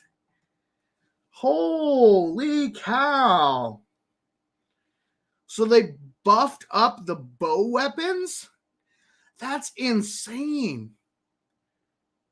Because, a stealth archer build is, oof. It's already like God tier powerful. Arrow models received an update to complete the new look and feel of bows. So they boosted the damage output of the bow weapons. Ooh. That could be that could be insane, guys, because the stealth build is already like incredibly OP. And then you add on top of that even more powerful bows and crossbows and compound bows. Ooh, man. I don't know, guys. We're gonna have that. That could be interesting. Interesting. What do you guys think? The stealth build is one of my favorite builds, just because of how powerful it is and how you can literally walk up to the zombies and stand right next to them. And they get the damage multipliers that you get with the stealth builds. So not only are you getting the damage multipliers, but the base damage for these weapons is going up. That is going to be insane. Holy cow. That could be OP. That could be, I don't know how long that's going to last. We'll have to wait and see. Because if it's already powerful as is, already one of the most powerful builds in the game, and now boosting the bow damage, that's going to make it even more powerful. Crazy. You'll be able to headshot, one shot headshot almost every zombie in the game. You already can. So that'll be like guaranteed kill every single sneak attack you do with the bow. Crazy, guys. So what do you guys think? I don't know, man. It's gonna be insane. Stealth build might be back on the agenda. Yeah, exactly right, Bill. Exactly right. 8x and extra damage. Yeah, exactly, Rosiel. It's gonna be insane. Let's see. Brabble says perhaps to make bows more viable outside sneak. That could be. Absolutely. That definitely could be. Super Dave, hello, buddy. Ready for Alpha 20? Absolutely, I am as well. I imagine that is to compensate for the lack of stealth on Horde Night. You could absolutely be correct, Mage Josh. That could be why they're doing that. Can't wait to find out. Yes, you and me both, Robert. You and me both. Honestly, I wish I could play 20. Just a few more days, unless you don't have a PC. If you don't have a PC, then unfortunately you've got quite a while to wait. But I will be playing Alpha 20 starting tomorrow, and then the general public will get access on Monday. So, it's going to be sweet. I cannot wait. All right, guys, now we're getting into one of my favorite changes, the new shape menu and the creative menus. Oh, man. As a builder, this is the kind of stuff that really makes me happy. Very, very happy. Speaking of being very, very happy, guys, if this stream is making you happy, make sure and hit that like button and let YouTube know that you are enjoying it. See, guys, I'm trying. I'm trying to say it a little bit more. People always give me crap because I never say it. Well, I'm trying to sneak it in there from time to time. All right, let's go on to shape and creative menus. Will I be able to upload tomorrow? I'm going to be live streaming tomorrow. When my live streams finish, the replay automatically posts to YouTube. Now, unfortunately, it's not the HD version that is automatically accessible. It takes a few hours for that to actually process. So right away, the replay is not in HD. But eventually it does upgrade to the HD version. However, if you can't catch it live, the replay will always be available as soon as the stream is over. Also, guys, I am creating a special playlist that you can access if you miss any of the live streams for Streamer Weekend. I will have all of the Streamer Weekend content in one playlist. That way, it'll all be in one area, easy for you to access and find on Savin's World on the channel. So, and I'm gonna bump that playlist up to the very top, so it should be the first thing you see when you hit the Savin's World homepage on YouTube. So, yeah, if you can't catch the streams live, you can always go back and check out the replays and see anything that you may have missed. And like I said, there'll be a playlist that'll contain everything for you guys. All right, let's keep rolling. Building blocks have received a major overhaul. That is for sure. For starters, there are now over 1,300 unique shapes to select from for every craftable material. That is insane. That is crazy. 1,300 unique shapes. The building in 7 Days to Die was already pretty intensive, was already pretty massive. You could do almost anything. This is going to make it even more massive. You're going to have more shapes to choose from, meaning your builds, the things that you have the ability to build, oh man, the sky is the limit. It's going to be awesome. Players can now craft 5 basic material helper blocks, which are frames, that is OSB weak wood texture, wood, cobblestone, concrete, and steel. So they kind of simplified everything down into these basic craftable textures. So you've got the weak wood, the regular wood, cobblestone, concrete, steel. So that is the upgrade progression as well. After crafting, equip them to the tool belt and then use the radio menu or shortcut key Shift R to open the shape selection screen. This screen shows several shape categories that can then narrow down the search. So not only are there 1,300 unique shapes, they're all standardized, which means the shape menu for weak wood is going to be the same as for wood, as for cobblestone, as for concrete, as for steel. No matter what you're building out of, the shape menu is going to be the same. And they made it very, very organized so that you'll be able to find the shape you're looking for. There's going to be, they showed it off in one of the streams. There's going to be a kind of like now with your character or your basic menu, you have the icons on the top. You can select to switch to different menus. It's kind of the same thing for the shapes menu. You'll have different icons that you can select to give you different shape categories, I guess. And then you can go through the categories and select the shape that you want, which is really, really cool. All right, so it looks like the categories are here. You've got basic, square, round, wedge, poles, stairs, catwalks, trim, windows, destruction, construction, deco, and letters. So you can go in and get all like your basic shapes. Let's say you need stairs. You can go into the stairs section and see all the different stairs they have available. And with 1,300 different block types, different shapes available, guys. Oh, like I said, the sky is the limit. Sky is the limit. That is awesome. Holy crap, we're already almost up to 100 likes. That is awesome. Oh, God, this is exciting, guys. This is exciting. For you modders out there, the shape menu brings with it an easier way to add new shapes to the game, as you no longer have to separately define each shape with each material. Oh, cool. So I'm not familiar with modding. Modding is not my thing.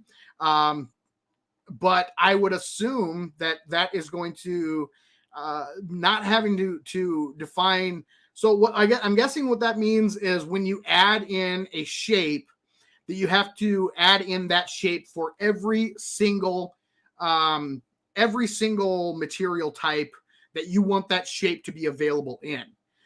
Well, this is going to make it so that you don't have to do that, which I'm guessing is going to save a lot of time and really make it a lot simpler for modders to add in custom stuff. So, Mage Josh, if you're there, feel free to chime in because I am completely ignorant when it comes to modding.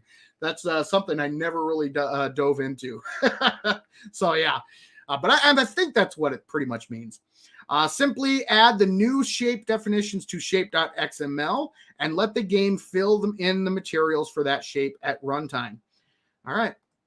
The new shapes are then automatically added to the material shape helpers in game. This feature also greatly reduces the amount of crafting recipes needed, which is sweet. That is always a good thing. The creative menu has also been overhauled with a new category system. And again, they kind of showed this off during the stream. Gave us kind of a sneak peek of what this new system looks like. Before each shape block was its own block entry. Gotcha. So that is probably going to save you a lot of time and effort having to go back in and enter all that information for everything. Should streamline the process a little bit for you, which is cool. Categories have been moved and expanded to the left-hand side of the window. Pick a main category in the left column and then a secondary category in the right column. So yeah, again, they showed that off during one of the streams as well.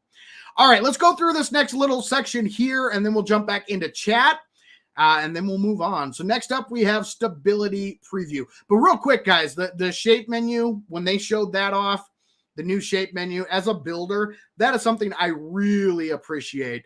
I love building in 7 days and having a new, just the fact that everything is going to be standardized.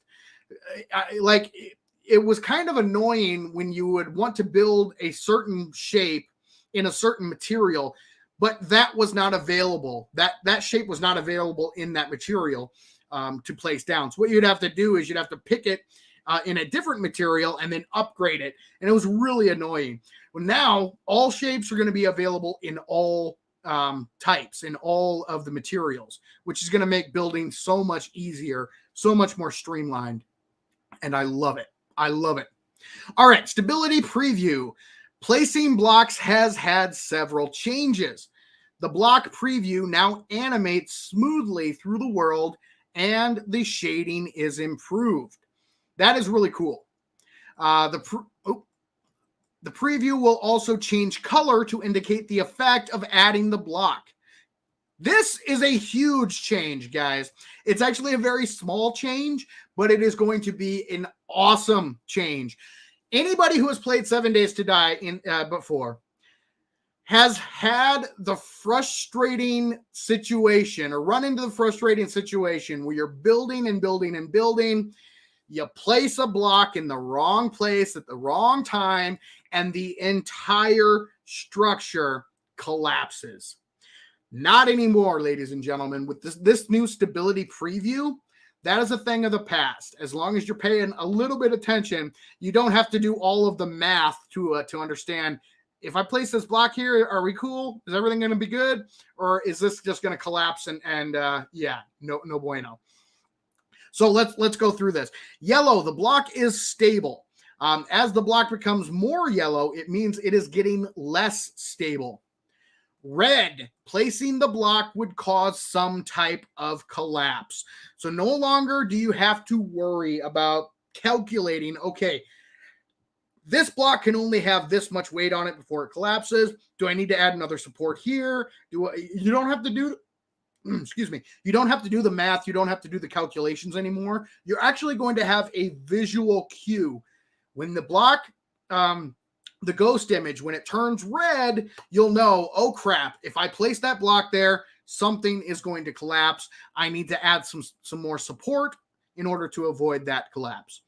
Adding blocks to reinforce other parts of the structure may allow this block to then be placed without collapse. So yeah, just like I said, you're going to have a visual representation telling you, okay, if I place this block here before you actually place it, you'll know if I do this now, it's going to collapse and I will be very, very angry. So this will give you the opportunity to go back and shore up the structural stability of your build without having to waste all of that time, because you make one little mistake and it can erase hours of work depending on what you're building. So having this this preview in here, this visual cue that you're about to make a mistake that could cost you a lot of time and a lot of resources, that is huge. It's a very small change, but it's going to save you countless hours, lots of resources, and a lot of frustration and headaches. So very good change. I'm really glad they added that in. And then pink, placing would cause this block to fall as it does not have sufficient support. Excuse me, getting a little tongue tied here. Again, having the visual cues, that is awesome. That is awesome. All right. We're about to get into the drone, guys. Before we get into the drone, Robotic Drone Companion. Let's see what we got going on in chat here. So no more flagstone or brick. That is correct. There are now 5 basic materials: weak wood, wood, cobblestone, concrete, and steel. And they also got rid of the wet concrete blocks as well. So you no longer have to upgrade a frame, like a rebar frame, and wait for it to dry. It'll just upgrade directly into a concrete block, which is kind of cool. No more sitting around and waiting for it to dry to do your final upgrades. So that is definitely good. Does modding allow creators to create entire unique new POIs? Anybody can create unique and new POIs. Even in Alpha 19, there is a POI editor where you can actually start a brand new POI from the ground up. You can make your own POI. So that's already in the game. Alpha 20 is just going to make that easier. From everything we've read so far. So the answer to the question is yes, you can make entirely new and unique POIs in 7 Days to Die. All right. Haven't played for a few months. Last time I played, the wedge trick still worked. It kind of still does. They will still, if you're talking about the fall bases, they will still path and fall down. They don't slide anymore, but they will walk off the edge. The killing corridor and that kind of thing still does work. All right, let's see. Did they change the settings? Like when the higher scope you have on your weapon, when you scope in, the sensitivity would be so high, like an 8x. It's so weird. I'm not 100% sure what you're asking there, Winter. And honestly, I am probably the last person you want to ask about about aiming weapons through scopes. I've always said that I am not an FPS expert. First-person shooters are not my bag, and I am a terrible shot. If you see some of my videos, like my stealth videos and that kind of thing, even sometimes when I'm streaming, trying to line up the shot, I'm not the most accurate and quickest at targeting the Zamba jerks, but I'm not 100% sure the sensitivity. I did notice, yes, the excuse me, sensitivity is pretty high. I know you can change that, and there are like special a special mouse that you can get where you can change the sensitivity settings while aiming. So there are ways around it. It's just I've never, 7 Days to Die, I never really got into it for the FPS aspect. That was just kind of something that was there. What really brought me to 7 Days was the building and the survival aspects. That's really what drew me to the game was just how you can pretty much build and make anything that you want. That's really what turned me on to 7 Days in the first place. The zombies, I'm not opposed to zombie games. I think zombie games can be cool, but that wasn't like the thing that was like, ooh, yes, that's a zombie game, I gotta play the I didn't come to 7 Days for that. It was mainly the building and survival aspects that really drew me to the game. Anyway, I'm kind of rambling. Let's see. How does a block get more yellow? That doesn't make sense to me. So what it does is it's not the actual block itself. It's the ghost image. So no, you know when you place, like currently when you build in 7 days, before you actually place the block, it gives you kind of a ghost image outline of the block that you are going to place. Well, now that ghost image is actually going to be colored. Not only is it going to just be a ghost image of the block, it'll also, if by chance you're putting it in a place, let's go up a little bit here. If the outline of the ghost image will have a yellow tint to it. They kind of showcase this in one of the dev streams. And I would highly recommend watching the dev streams if you haven't yet, guys. Lots of awesome information in those dev streams, especially the first 5 where they actually showcase the items. I didn't watch many of the Let's Plays. I think I watched the first one because I didn't want to spoil too much. You know, I think watching the showcase dev streams were enough to get me excited and kind of give me a glimpse of what was to come. But I didn't want to actually see all the mechanics in action in a playthrough setting. I kind of wanted to leave that to actual, experiencing those kinds of things myself. But in one of the dev streams, they showcased the stability system, and it's really, really cool. The ghost image, it has a coloration now. So yellow, the block is stable, but the color, as the color gets deeper, so it's noticeable. The color changes are noticeable. So it's like a faded yellow, and then it gets more dark, and or maybe it's the other way around. Anyway, but you'll notice the color changes, and then when that block, the outline, the color turns red, you'll know, nope, can't put this block here. It's going to collapse my build.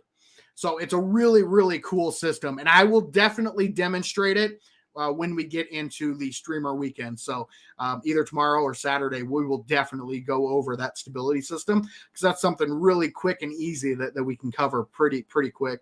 Shouldn't take too much time to go over that. All right, let's see. No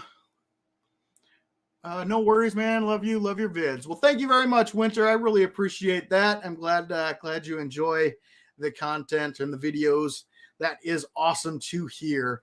Oh my God, I just realized something. Does this mean you have to overhaul all of your old informative videos?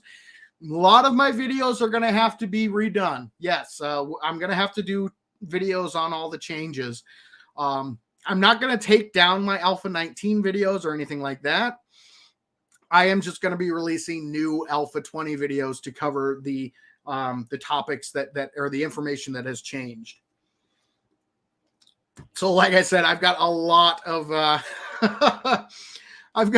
work ahead of me, guys. A lot of work. Let's see here. I hope there's an option to turn off that stability warning. Kind of made math and planning fun. I'm not sure if it's optional, but I agree. I mean, the stability never really bothered me, but that's because I actually, I took the time to figure out, like you said, do a little math, do a little planning ahead of time. But some people, they like to build more organically, so they don't really plan out their builds. They have a general idea of what they want to do, and then they just go for it. And I think the preview system would be good for that type of player. But I don't think I don't think that's optional. I think that's a built-in mechanic that can't be turned off, unfortunately. SWAT, hey, good to see you. It says, hey, Savin, how are you doing, bro? I am well. Thank you very much. I'm really excited for Alpha 20 coming. I cannot wait, guys. I cannot wait. I'm going to try to go to bed early tonight and get a good night's sleep. That way I can get up bright and early, get everything, as soon as we get access, or as soon as I get access, I will initiate that download right away and then go from there. So yeah, I am well, and I am excited to jump into Alpha 20. Let's see. How do you feel about Marksman rifle being removed? I don't know exactly. Has it been confirmed that it is actually going to be removed? I don't know. We didn't read that it was going to be removed. Maybe further down it'll say it has been removed, but it's being replaced by the lever action rifle. So I'm guessing it's going to be comparable, but so it's getting removed but getting replaced at the same time. So yeah, I'm kind of indifferent, to be honest. It doesn't really bug me too much. Can't believe this game is still being updated and the community is still going strong. Absolutely, this community is awesome. 7 Days has a massive following, and for a game that's been around for 8 years, that is pretty darn sweet. And Matt sums it up. This game rocks. Absolutely, Matt. This game does absolutely rock. Let's see. Native Jester asked, are the changes you're doing going to be later or a few weeks into the release? Well, I'm going to get back to my regular schedule. So I will be doing 2 videos a week and then my live streams on Friday. So we'll have a video on Monday, a video Wednesday. So I will probably have like my first Alpha 20 video on Monday. Then I'll have a new Alpha 20 video on Wednesday. Then we'll do a live stream on Friday. So I'll get back to my regular schedule. So it's going to take some time to get through all of these changes and cover everything. Because when I do videos, guys, I try to be as thorough as possible. But at the same time, I don't want to, I've been trying to check myself so I have a tendency, I'm long-winded. I have a tendency to drone on. And I've been trying to tamp that down a little bit and, keep myself in check. So, but at the same time, I like to do my homework before I release a video on a topic. So I don't like to just throw information out there without ensuring that it's as accurate as possible. I make mistakes, I'm human. Everybody makes mistakes, but I try to be as diligent as I can be at releasing accurate information. So this Alpha 20, we're going to have video content coming for a very long time. I've got a lot of topics to cover and a lot of stuff to study. So let's see. When did everyone start playing 7 Days to Die? I started playing on Alpha 5. Oh, wow. You're really old school. I started on console back when console version first came out. So 2016, I think, is when it first came out. And then I switched to PC at the end of Alpha 17. So that's when I made the jump from console to PC. But I've been playing 7 Days for about 5 years now in one way or another. Let's see. Ryan, good to see ya. A7, good to see you again. Haven't tuned in a while. Well, I'm glad that you were able to join us today. Oh, and real quick. Wrong one. Let me just throw this up here. Alex, thank you very, very much for that super chat. I really do appreciate it. Yeah, guys, great way to support the channel if you can. Here, let me put your message up here because I don't know if this message was supposed to be included, but Alex says, drone on, brother. I'm here for it. Well, I appreciate that, Alex. Thank you very much for the super chat. I really do appreciate the support. It definitely means the world to me and goes a very, very long way in ensuring that I'm able to continue making the videos. So love it. Thank you again very, very much.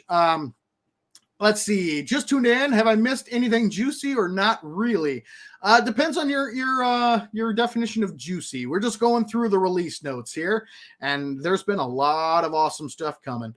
Is the update on console? Unfortunately, it is not. Console is not going to see an update until the game goes gold, which means we've got probably a couple of years before console will see any new content.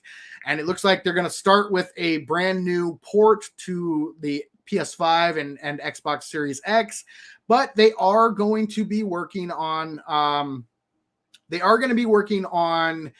update for the older consoles as well, PS4 and the Xbox One. But that's going to be after the initial port to the new consoles, I believe.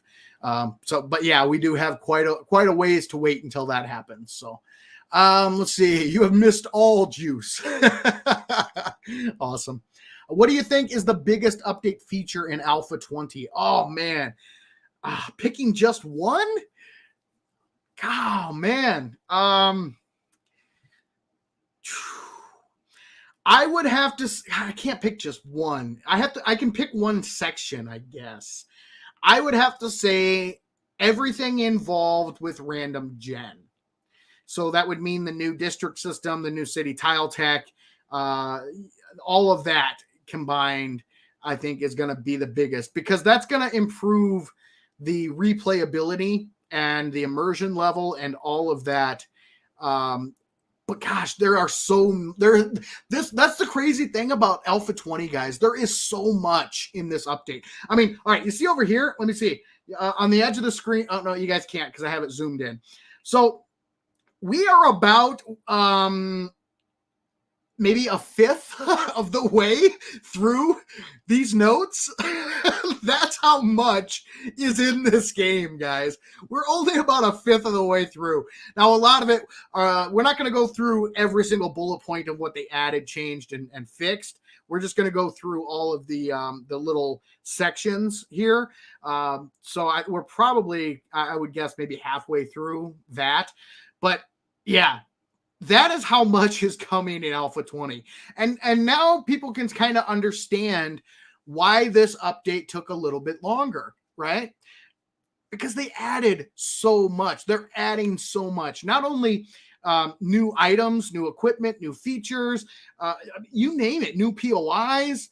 It's insane how much content is coming in this update. And it's just going to make the game that much better and get us that much closer to 7 Days to Die going gold, right? So, I mean, every step we take is a step, in the right direction, a step towards completion. And this isn't a step, guys. This is like a massive leap forward in the development of 7 Days to Die. We barely scratched the surface of everything coming.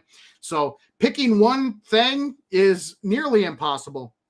But if I had to pick one category, I'd say the random gen, just because of everything that goes into random gen. I think it's going to be one of the most substantial changes, just because of the new city tile tech and the districting systems and the flexibility and the replayability and the believability of the worlds. It's just going to be awesome. It is just going to be awesome, guys. All right. Let's see. The change to world gen is massive. Absolutely. Yes, you're absolutely correct, Trey. Absolutely. Quixotic Intent. Good to see you. Welcome to the stream. It says, Savin, glad to see you back, brother. I've been introducing every 7 Days player I know to your channel for tips. Glad to see you have almost tripled in subs since I first started following. Congrats. Well, thank you very, very much, man. I really do appreciate it. I appreciate your support and sharing it and letting people know. And I would say that to anybody out there, guys. If you have friends that play 7 Days to Die and they're looking for a channel that will help to teach them a little bit about this game, send them my way. I guarantee they're going to find something on the channel that'll be able to help them out, whether they're a new player or an old player. Oh, we're on Robotic Drone. I'm not going to skip that. What am I doing? But I really appreciate it. Quixotic. That is awesome. All right, guys. Take a sip of my beverage and let's get back into it. We are moving into one of the most anticipated changes or additions, I guess, in Alpha 20. The Robotic Drone Companion. Now, again, this was supposed to come in Alpha 19, but they pushed it back to Alpha 20 because they were having some issues with it. But it is finally here. We are actually going to be able to get our hands on the drone and see what the bad boy has to offer. So let's go through it. The new Robotic Drone is a companion that gives the players extra storage and some enhanced end game features. The drone's abilities can be augmented and enhanced by the player's intellect, but players can still acquire and use a drone without perking into it, which is cool. So that means you're not going to be, and that's kind of similar with most things in this game. You won't be as proficient at using the item, or using the drone, But even if you're not perked into it, you will still have access to the drone and still be able to use it in some way. The robotic drone is modded in the player's inventory. Dies are added to the cosmetic slot and mods to the modifier slots. Some of the additional mods and enhancements to the drone include, we have the robotic drone armor plating mod that increases the drone's defenses. The robotic drone cargo mod increases the drone's carrying capacity. The robotic drone medic mod gives the drone the ability to heal the player. The robotic drone morale booster, player stamina regen is increased by 10% when near the drone. And the robotic drone headlamp mod gives the drone a headlight. So just a few mods to start off with. I do believe they are going to be adding more additional mods down the road, making the drone even better as time goes by. That's usually how it works. They start off with a core set, and then they add things and as they go along. So, as I said in the beginning, guys, earlier, I'm a little hesitant about the drone. They showed it off. I'm not sure as to the viability of using the drone in your build. I think it's mainly going to be used for the extra carrying capacity. So what they had claimed is, in the beginning, the drone is not going to affect your noise level. So that's good for stealth builds. That means you can bring the drone along with you, and the drone won't wake up zombies and affect your noise level. So you will still be effective with stealth. However, down the road, it is absolutely 100% going to affect your noise level. The zombies will actually wake up because of the drone making noise.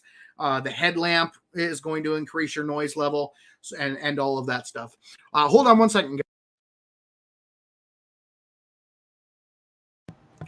All right, sorry about that. I'll take a sip of my beverage. Little tickle in my throat.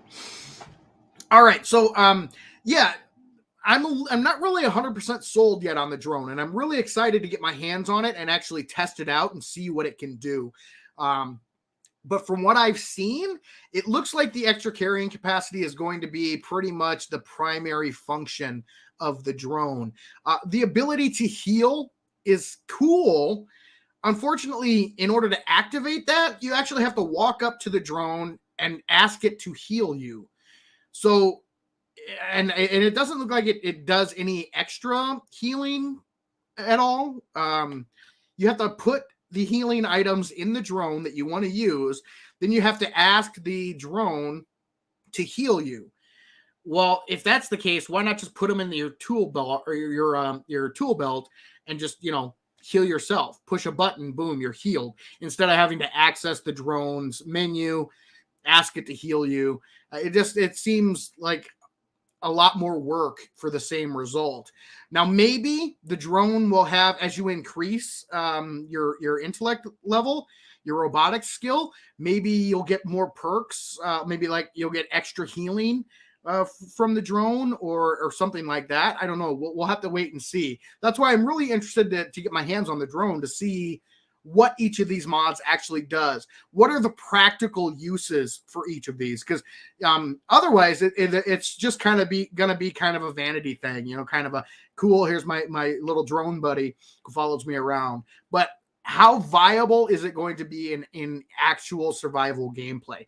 That's what I'm really interested in checking out. So, and we will definitely dive into the drone for sure. In fact, I think my Monday video might be dedicated to the drone, because it's one of the things that really jumped out at me during the live streams when they were showing off the mods and all that. And I had a lot of questions, and I really think that I would love to answer those questions just to satiate my own curiosity, and then pass that information along to you guys as well. So, yeah. So I think my first Alpha 20 video might actually be covering the robotic drone. We will have to wait and see, but I'm excited. That's going to be a really, really, really good one. All right, let's move on. Next up, we have Dynamic Imposters. we have added, this is awesome, guys. This one is awesome. Eddie, welcome to the stream. Thank you very much for joining.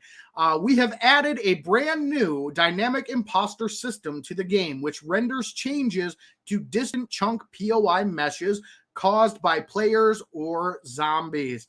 This is awesome, guys. And I kind of touched on it a little earlier. So what this means is if you completely collapse a building, you take a building down, right? Currently, if you do that and then you go off in the distance, the dynamic imposter, or the imposter, for that POI still renders in the distance. So the kind of place, think of an imposter kind of as like a placeholder. Instead of rendering in the entire building, the game just renders in what's called the imposter, which is just kind of like a picture of what is there, or what will be there when you get closer to it, and the actual chunk renders in fully. So currently, if you destroy a building, the imposter of the building that you've destroyed will absolutely show up when you back off. Well, now with the dynamic imposters, that is no longer the case. If you destroy a building and then you go off in the distance, the imposter for that building will not show up. So it actually recognizes the change in the world and removes that imposter from showing up. And on the flip side, if you build a structure, so let's say you build a massive base, right? Big tower jutting up into the sky. Well, currently, if you build a big structure and then you back off, there is no imposter for that build. It's going to show nothing, and you won't actually see the building until you get close enough for that chunk to render and actually see the build. And now you will actually build a giant structure, back off, and in the distance you will see your structure, which is going to be awesome. It is going to be so cool, guys. So cool. Changes such as destroying a building, building your own base, or adding to or modifying an existing building can now be appropriately displayed by the dynamic imposter system. So pretty much just everything I just got done saying. Updated imposter meshes are automatically shared with new players who join the game. That is really cool, guys. So that means that even on servers, like massive servers, multiplayer servers, everybody, all the imposter meshes are going to be updated for everybody. So when anybody builds anything, it will the imposter that will update.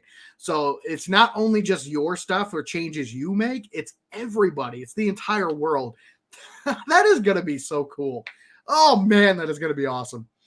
What does this mean for players? With this option turned on, you can renovate existing POIs, fortify a whole town, or build a castle on top or on a hilltop and see the changes from anywhere in the world. Oh, okay, cool. So, so it looks like this is going to be optional, which is probably a good thing because it may cause performance issues for people who do not have, really powerful computers. So that's actually really cool. So that actually makes this optional. Making this optional is again, I am all about the options, baby. The more optional content they add in, the better, because that gives the player control on what they will or will not see. So you can actually turn dynamic imposters on and off, which is cool. Depending on PC strength, we have several game option settings that can be edited in server config.xml. Awesome. Okay, so dynamic mesh enabled. Setting to true will enable the system. Dynamic mesh land claim only. Setting to true will make the system only active in player land claimed areas. All right, so only places where you have a land claim block, only those imposter meshes will be updated. Dynamic mesh land claim buffer. Dynamic mesh land claim base chunk radius size. All right. And dynamic mesh max item cache. How many items can be processed concurrently? Higher values use more RAM. So it looks like this feature is going to be pretty customizable. That is awesome. And then it says, big thanks to Danny Richardson from the 7 Days to Die modding community for working with the Fun Pimps on this awesome new system. Well, thank you very much, Danny. That is cool. So not only is this feature added, it's also optional, which means you can turn it on and off as you see fit or as your system will allow. So if you don't have a higher higher quality computer, which again, not everybody does have a top of the line computer, myself included. I don't have a top of the line computer. You are able to switch that up, which is cool. So awesome, guys. All right. So we're going to be going on to environment art next. Let's jump back into chat here. Brabble Best, thank you very, very much for joining. I have to go before I collapse of sleep. No worries. Thank you very much for joining the stream. Have a great night and go get some rest. I'm going to be streaming all weekend long. So hopefully you can come back during one of the live streams for Streamer Weekend Alpha 20. It's going to be sweet. And Mage Josh says, I bet this option is for those of us playing on potatoes. Absolutely right, Mage Josh. Absolutely right. Myself included. Like I said, my system is not, my computer is not top of the line by any stretch of the imagination. Yeah, my system uses a hamster to power it. That is awesome. Is it possible to use the drone indoors? I believe it is. Does it make any noise? So not currently, but it will. It makes noise. Like it makes, it actually has voice dialogue. Like there's a voice actor that was hired to actually read lines. So it has dialogue, which is really cool. And currently, from what they said during the live stream, the dev streams, the drone currently will not affect your noise level, but it will in the future. So yes, that's something that I'm definitely, again, like I said, I think the drone's going to be one of my first Alpha 20 videos because I really want to test that out and see the viability of the drone in a survival playthrough. Will the drone follow you when you're in a vehicle? Yes, it does. Yes, it does. Hey, Savin, sorry for missing the live, dude. My phone is being an idiot right now. No worries, SWAT. No worries. Like I said, I'm really glad that that those of you who are here chose to join me. But guys, if you ever miss a stream, you can always find the stream replays on the channel. So if you ever want to catch up and with anything you may have missed, you can just go head to the channel and the replay will be there. It posts as soon as I finish the actual live stream. The replay should be available for you. If you want the HD version, you will probably want to wait a little while, maybe wait until the next day to catch up, because YouTube takes forever and a day to process HD versions of videos, and it's just a sad reality that we all have to face. All of us YouTubers, we're all very, very, very familiar with the processing and uploading speed of YouTube or lack thereof. So yeah, no worries. I'm glad that you were able to make it. All right, guys, let's keep on moving. We are moving on to environment art. And they have released a lot of the artwork that we have to look forward to. A lot of tweets, a lot of forum posts. We've gotten a glimpse at a lot of artwork and they have added a boatload of art in this one. So Yank 1997, welcome to the stream. I'm late to the stream. No worries there. Will there be a charge to go to Alpha 20 or will the game update? So if you own 7 Days to Die, there is no charge for the update. You can get the update free of charge as long as you own 7 Days to Die. So yes, don't worry, no worries there. What you will want to have to do, because Alpha 20 on Monday, when it opens up to the public, it is going to be the experimental version. And what you're going to do is go to Steam. I would recommend, guys, go to the 7 Days to Die forum, because it tells you exactly the steps you need to take in order to upgrade to Alpha 20 experimental. Most of the time, most people play with only the latest stable branch selected in Steam. But if you go to the forum, it'll give you step-by-step how to opt in or how to run the latest experimental branch. It's usually the very, very bottom option on Steam for 7 Days to Die. But go to the forum, go to the release, the official release post on the forum, and it walks you through how to do the Alpha 20, how to actually play Alpha 20 once it drops. But it is free for anybody who owns 7 Days to Die. There is no charge to upgrade to Alpha 20. And holy crap, real quick, I gotta throw this on here. Holy crap, Quixotic Intent. Thank you so much, my dude. Very generous super chat, $50 super chat. Awesome. I have to go for the night, but I just want to support your work. Please keep up the awesomeness. We really appreciate the work you do. From one YouTuber to another, keep it up, brother. Well, thank you so much, dude. That is awesome. I really appreciate that. I am really looking forward to diving back into 7 days. It's been a rough couple of months, and I'm feeling really good, and I'm really excited about Alpha 20 and jumping back in and getting back to science and all of the videos and tutorials and stuff. I'm really excited, guys. I really am. There is so much more stuff to cover. And the fact that it's resonating with the community and that the people in this awesome community are seeming to dig it, that is awesome as well. So, holy cow, Quixotic, have a great night. Thank you so much for that super chat. I really do appreciate the support.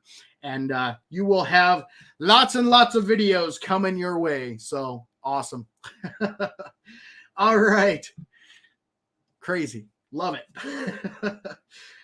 Okay. Shannon asks, how do we get to the forum?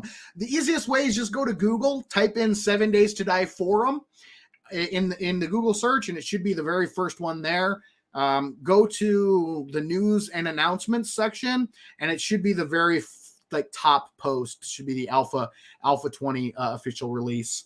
That's how I access this. That's that's actually where we are right now is 7daystoDie.com.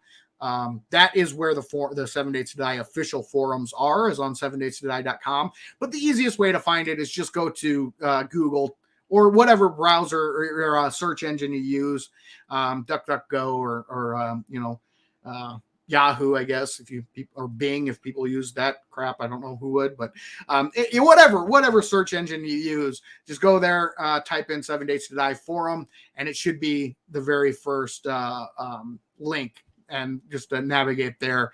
And it's pretty user friendly forum. The posts are pretty apparent which one you need to go to. But definitely for those of you who have questions on, and maybe I'll go through it tomorrow when we actually start the live stream. Maybe that'll be one of the first things I do, is show you guys how to access or where to go to access and change to opt in and actually play Alpha 20, the experimental version.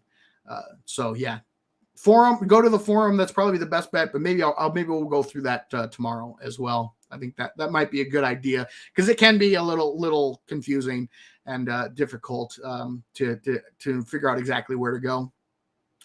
Let's see here. This is going to be great, dude. I can't wait for Alpha 20. I know, man. I can't wait either. Oh, it's so good.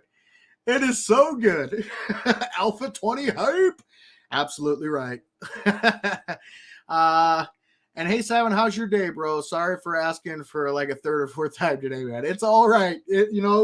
My day is going very well. It was a beautiful day outside. I mean, where I live, it was gorgeous, absolutely gorgeous, which is crazy considering we're in December.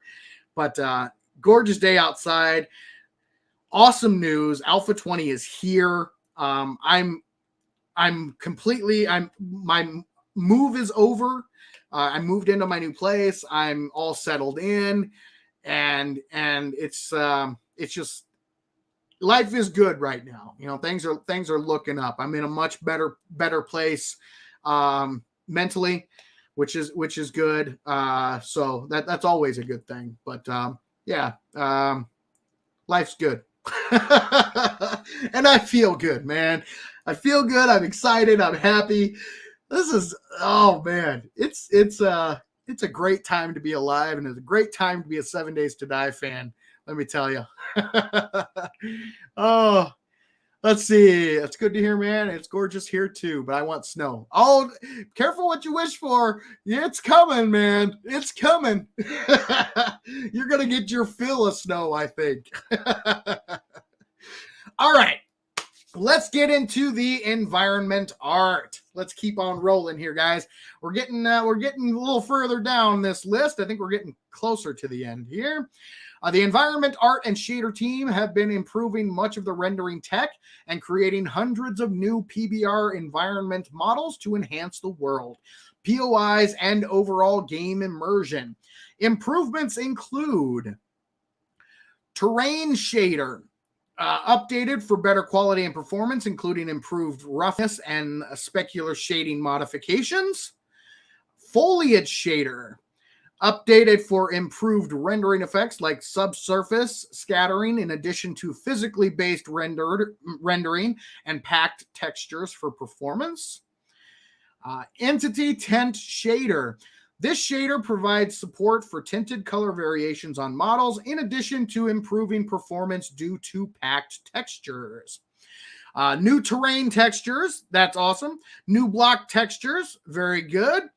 Lighting and sky improvements, very good.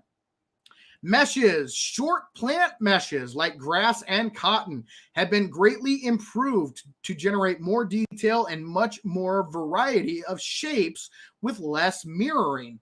Mesh complexity now uses the grass quality setting, which allows for less detail on lower end computers. Now that is awesome. Biomes, plant distribution has been improved, and the forest has a new short grass subbiome. Grass placement on slopes has been improved as well. So yeah, that's another thing they showcased, guys.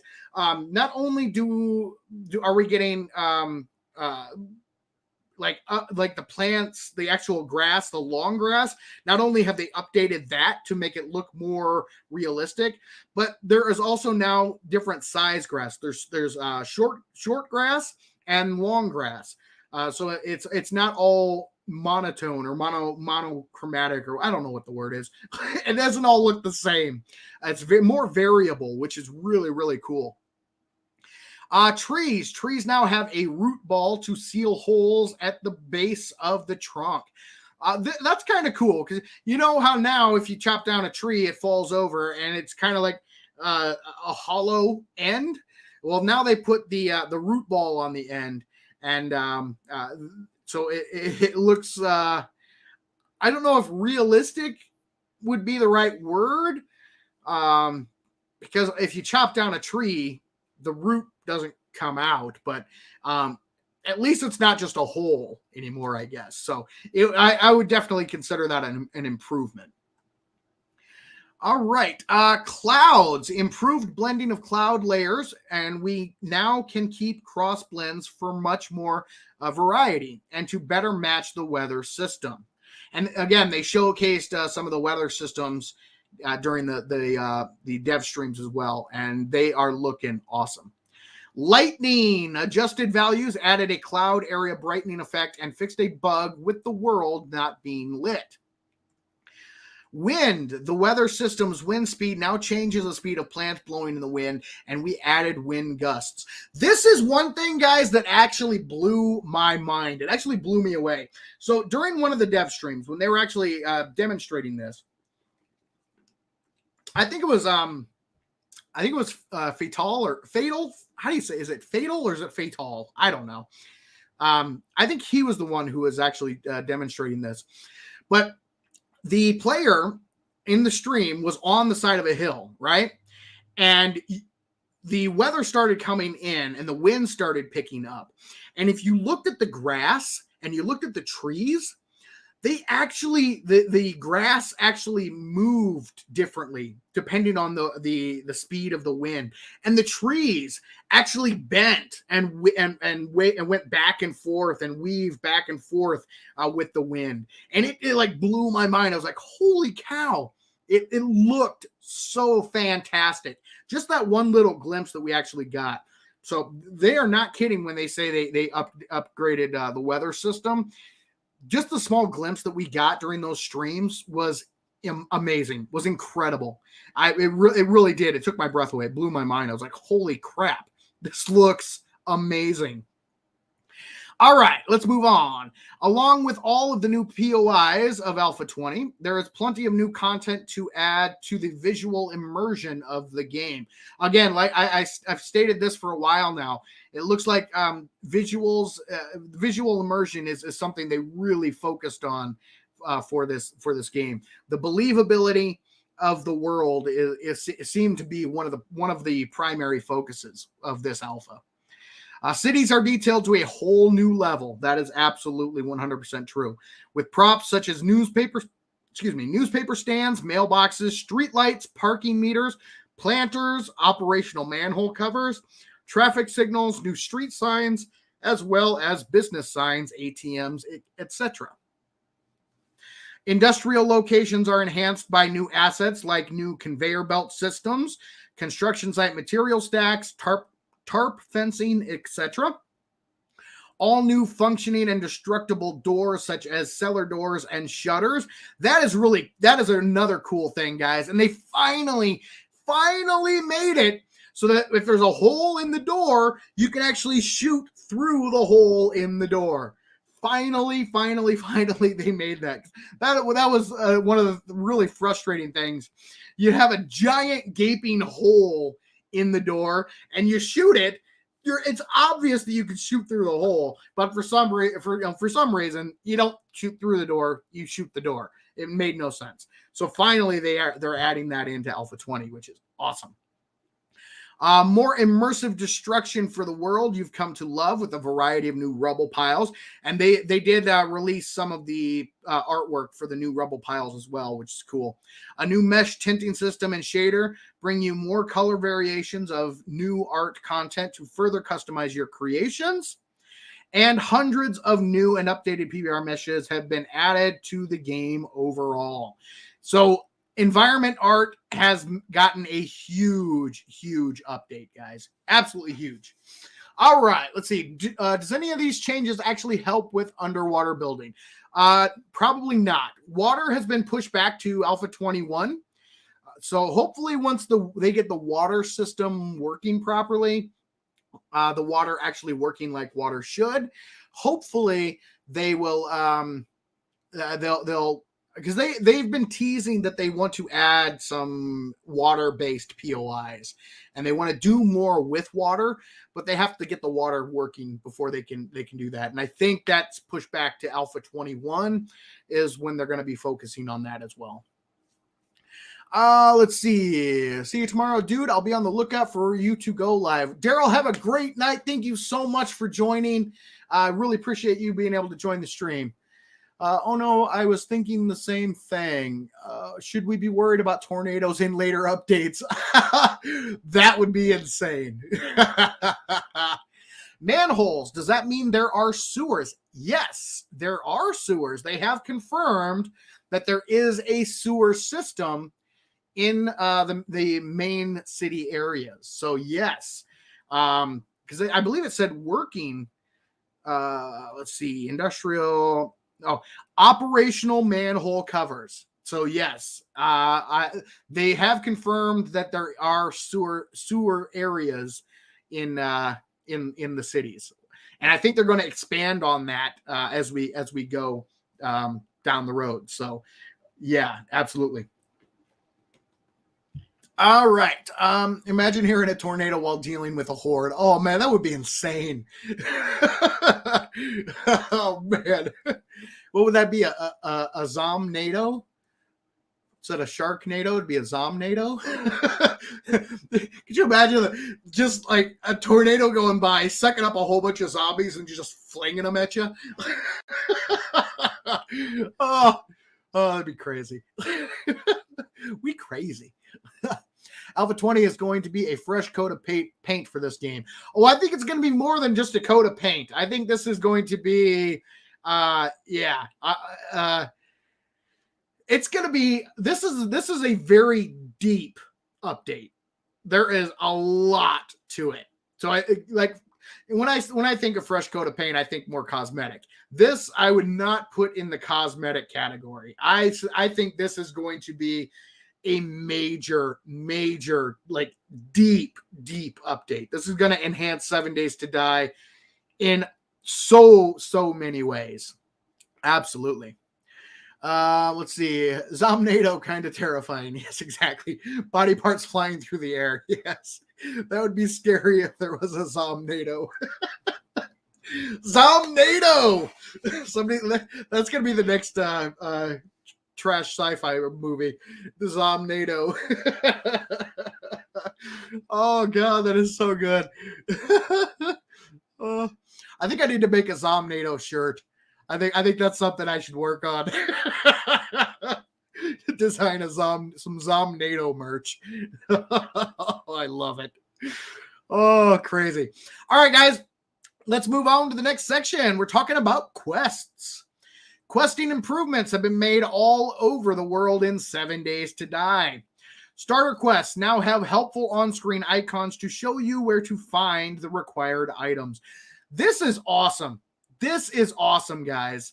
I don't know about you, but were multiple times where it got frustrating having to find that one rock. You're missing one stone, right?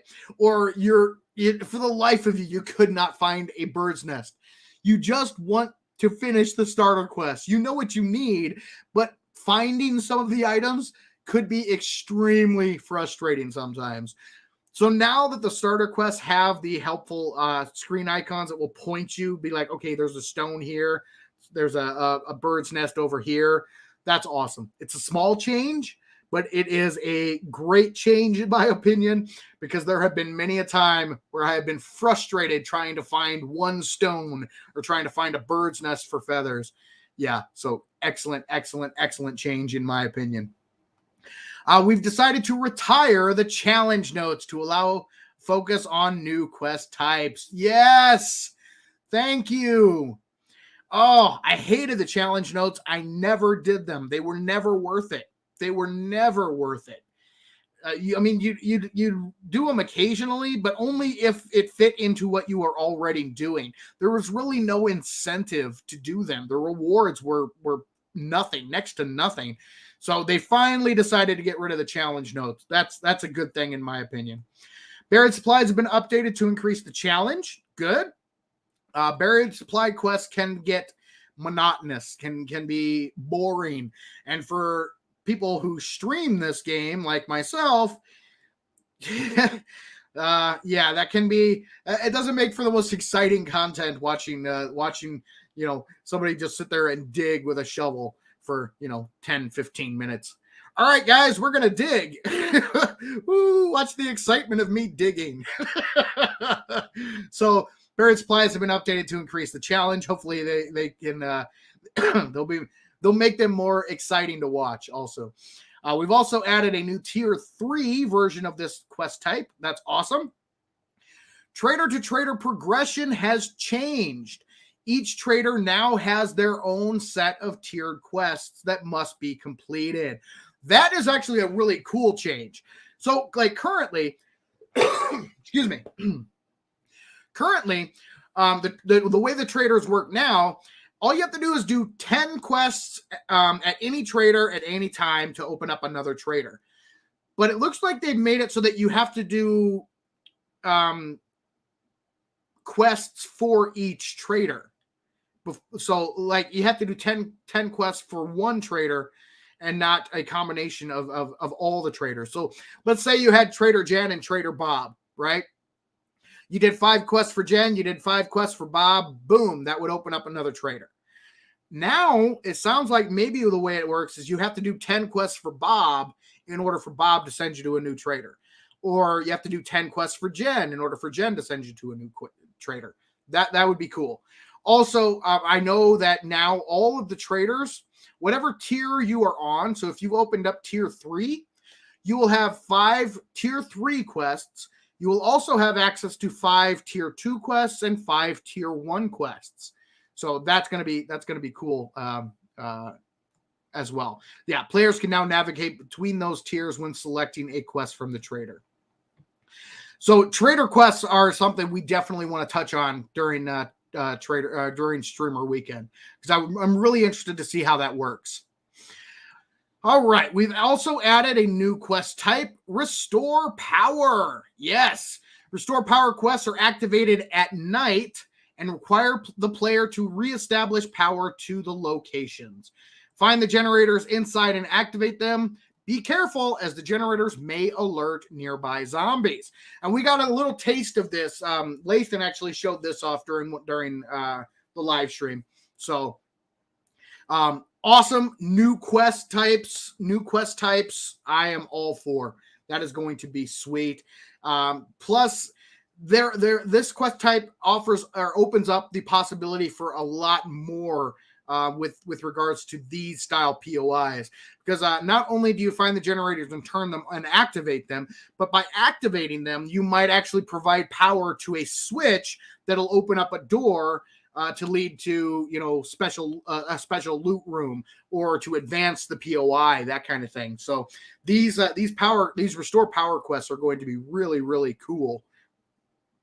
Really, really cool. I'm looking forward to these for sure. All right. Let's do AI, and then we'll jump back into chat and see what you all have to say here. Hold on a second. All right. AI. The AI and spawning of enemies has gotten some great improvements, including biome spawning. Zombie spawning in biomes is now based on the types of buildings in the area. So industrial, commercial, and downtown areas are more populated. Oh, that is awesome. Okay, so you're going to see more zombie spawns in the cities, in commercial areas, that makes sense, right? That's going to be awesome. That is awesome, guys. So that means you're going to have a lot more zombie jerks to take care of when you are inside a city than you will, say, out in the countryside, that's perfect. That's the way it should be. These areas also spawn more challenging enemies in the harder biomes. Sweet. That makes sense also. So there's going to be some biome progression or like biome difficulties for sure. That is an awesome change. Absolutely. Ducking. The zombies can now duck down to help them not get stuck on obstacles. So there we go, guys. Zombie pathing. We're going to have to test zombie pathing thoroughly, because giving them the ability to duck could change some of our horde night or our horde based designs. We're probably going to have to switch those up. So we're definitely going to have to tackle some zombie pathing issues. See exactly how zombie pathing has been changed, and how zombie activity, how the AI has been changed. So yeah, that could be huge. Obstacle attacks. Zombies now stand more reliably at the point of attack without sliding around. Awesome. Okay, cool. Head tracking added more variety with when and where they look. The head tracking is creepy. It's creepy, man. Oh, it's creepy. But now maybe it's not so they're not so focused in on one point. They actually act more like, entities should act. It'll feel more natural, or as natural as a zombie can feel, I guess. And then finally, the burst attack added a new AoE burst attack. which is used by the new mutant zombie. Oh, sweet. So that's, again, guys, that's the one, with the pustules, the big green guy with the big bulgy things coming off of him. So they added a new AoE burst attack. So that's kind of our first glimpse at what they've teased, the new special infected, the new specialty zombies that they want to add into the game. This is kind of our first glimpse into that direction that they're going. So the new zombie is going to have an AoE burst attack. Oh, awesome. All right, awesome, guys. Okay, let's get back to chat. See what I missed here. Looks like we got some music talk. Sweet. Vernon says, like and subscribe, please. Thank you very much for that, Vernon. Vernon, excuse me. And absolutely, guys, if you haven't yet, hit that like button. Let YouTube know you're enjoying the stream. And if you're new to the channel, hit that subscribe button and also turn on notifications so you get notified when I go live or post a new video. Let's see. My bad, Mike. I'm not sure what you said, but yeah, Streamlabs will time you out if you use any profanity and that kind of thing. Try to keep the streams as PG or PG-13 as I can. Otherwise, YouTube gets mad at me. Burst as in explode, not burst as in hit you 3 times in short succession. Yeah, I would assume it's going to be similar to the cop in the demo. Maybe it'll be a little different. We'll see. We're gonna have to, again, that's one thing we're definitely gonna have to check out once Alpha 20 actually drops. I'll be more clean. Awesome. Appreciate it, Mike. Appreciate it, man. I've said it before. Language doesn't really bug me any, but YouTube frowns upon it. And since I am a YouTube and trying to be successful on YouTube, I try to follow the rules as closely as possible. And even though profanity isn't expressly forbidden, I don't, I try to keep it clean, not only for for myself and for YouTube's sake, but also because, a lot of my viewers, it's really cool. Actually, it's one of the things I absolutely love. I get families who actually play the game and watch my content. And I'll have dads who tell me that they're watching with their daughters. For instance, Isabel, if you're watching, hope you are well. But yeah, I try to keep it family friendly so that the content can be enjoyed by everybody. Now, I have to admit, I slip up from time to time myself. So yeah. Mage Stress says, I believe that it's supposed to become a poison gas attack eventually. Yeah, I think you're right. Mage Josh. As they introduce some more of the specialty infected, there's going to be more variations, different attack, different kinds of attacks that these zombies can do. So I think we'll see much more variety down the road. So I do believe you are absolutely right. My guess would be in the beginning, it's probably going to be more similar to the cop or demolition zombie explosion, but I do believe you're right that is the direction that they want to go, is to do gas attacks and that kind of thing. But we'll have to wait and see. We'll find out probably tomorrow, guys. We're definitely. I'm going to be jumping through, taking a look at so many things. Oh, it's going to be awesome! I can't wait. Jay says, my dog is good. Well, that is awesome. Most dogs are. I love dogs. Dogs are awesome. All right, guys. So we've got just a few more things to cover here. We've got the Feral Synths game option, the vehicles, and a few more topics. But I need to use the little boys' room here. So I'm going to take another quick little 5-minute break, refill my beverage, use the restroom, and then we will finish up the release notes, guys. So would be a great time if you need to use the restroom, grab yourself a snack, refill your beverage, get up and stretch a little bit. I'm going to throw the commercials back on, and when I get back, we will go through the rest of the Alpha 20 release notes. So hang tight, guys. I will be back in just a minute. Hi, folks. My name is Jared, owner of Poppin' Pills, and when you need... Ooh, squirrel! At Poppin' Pills, we provide only the best in pharmaceuticals. Guaranteed to help cure whatever ails you. How can I make that guarantee? Because I personally test every product before we offer it to the public. Our dedicated staff is always there to serve, like our in-house nurse, Nancy, or Sylvia. So I should buy a boat. So come on down to Poppin' Pills, located in downtown Fairview, for all of your pill poppin' needs. Ooh, squirrel! Poppin' Pills. Do some drugs.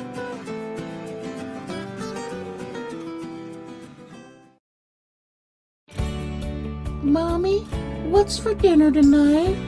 Why, sham, of course, honey. That's right, folks. Kids go crazy for Sham.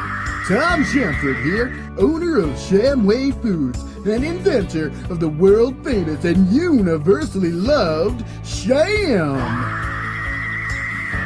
Don't get fooled into buying those cheap rip-offs. When you want that delicious meat-like goodness, make sure the label says Sham. Or better yet, come on down to Shamway Foods, located in downtown Fairview. And bring the kids. We love the little ankle biters, and boy do they love Sham. They go crazy for Sham. Shut up, kid. Shamway Foods. There's the wrong way, and then there's the Sham way.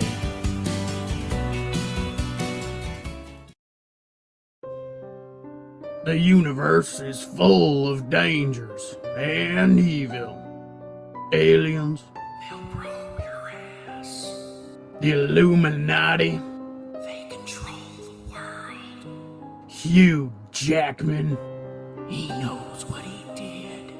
There's only one place you can go to prepare yourself to fend off such evil. Shotgun Messiah, located in downtown Fairview. While the sheep bow down at the altar of Big Brother, there's only one Messiah that I need. Shotgun Messiah.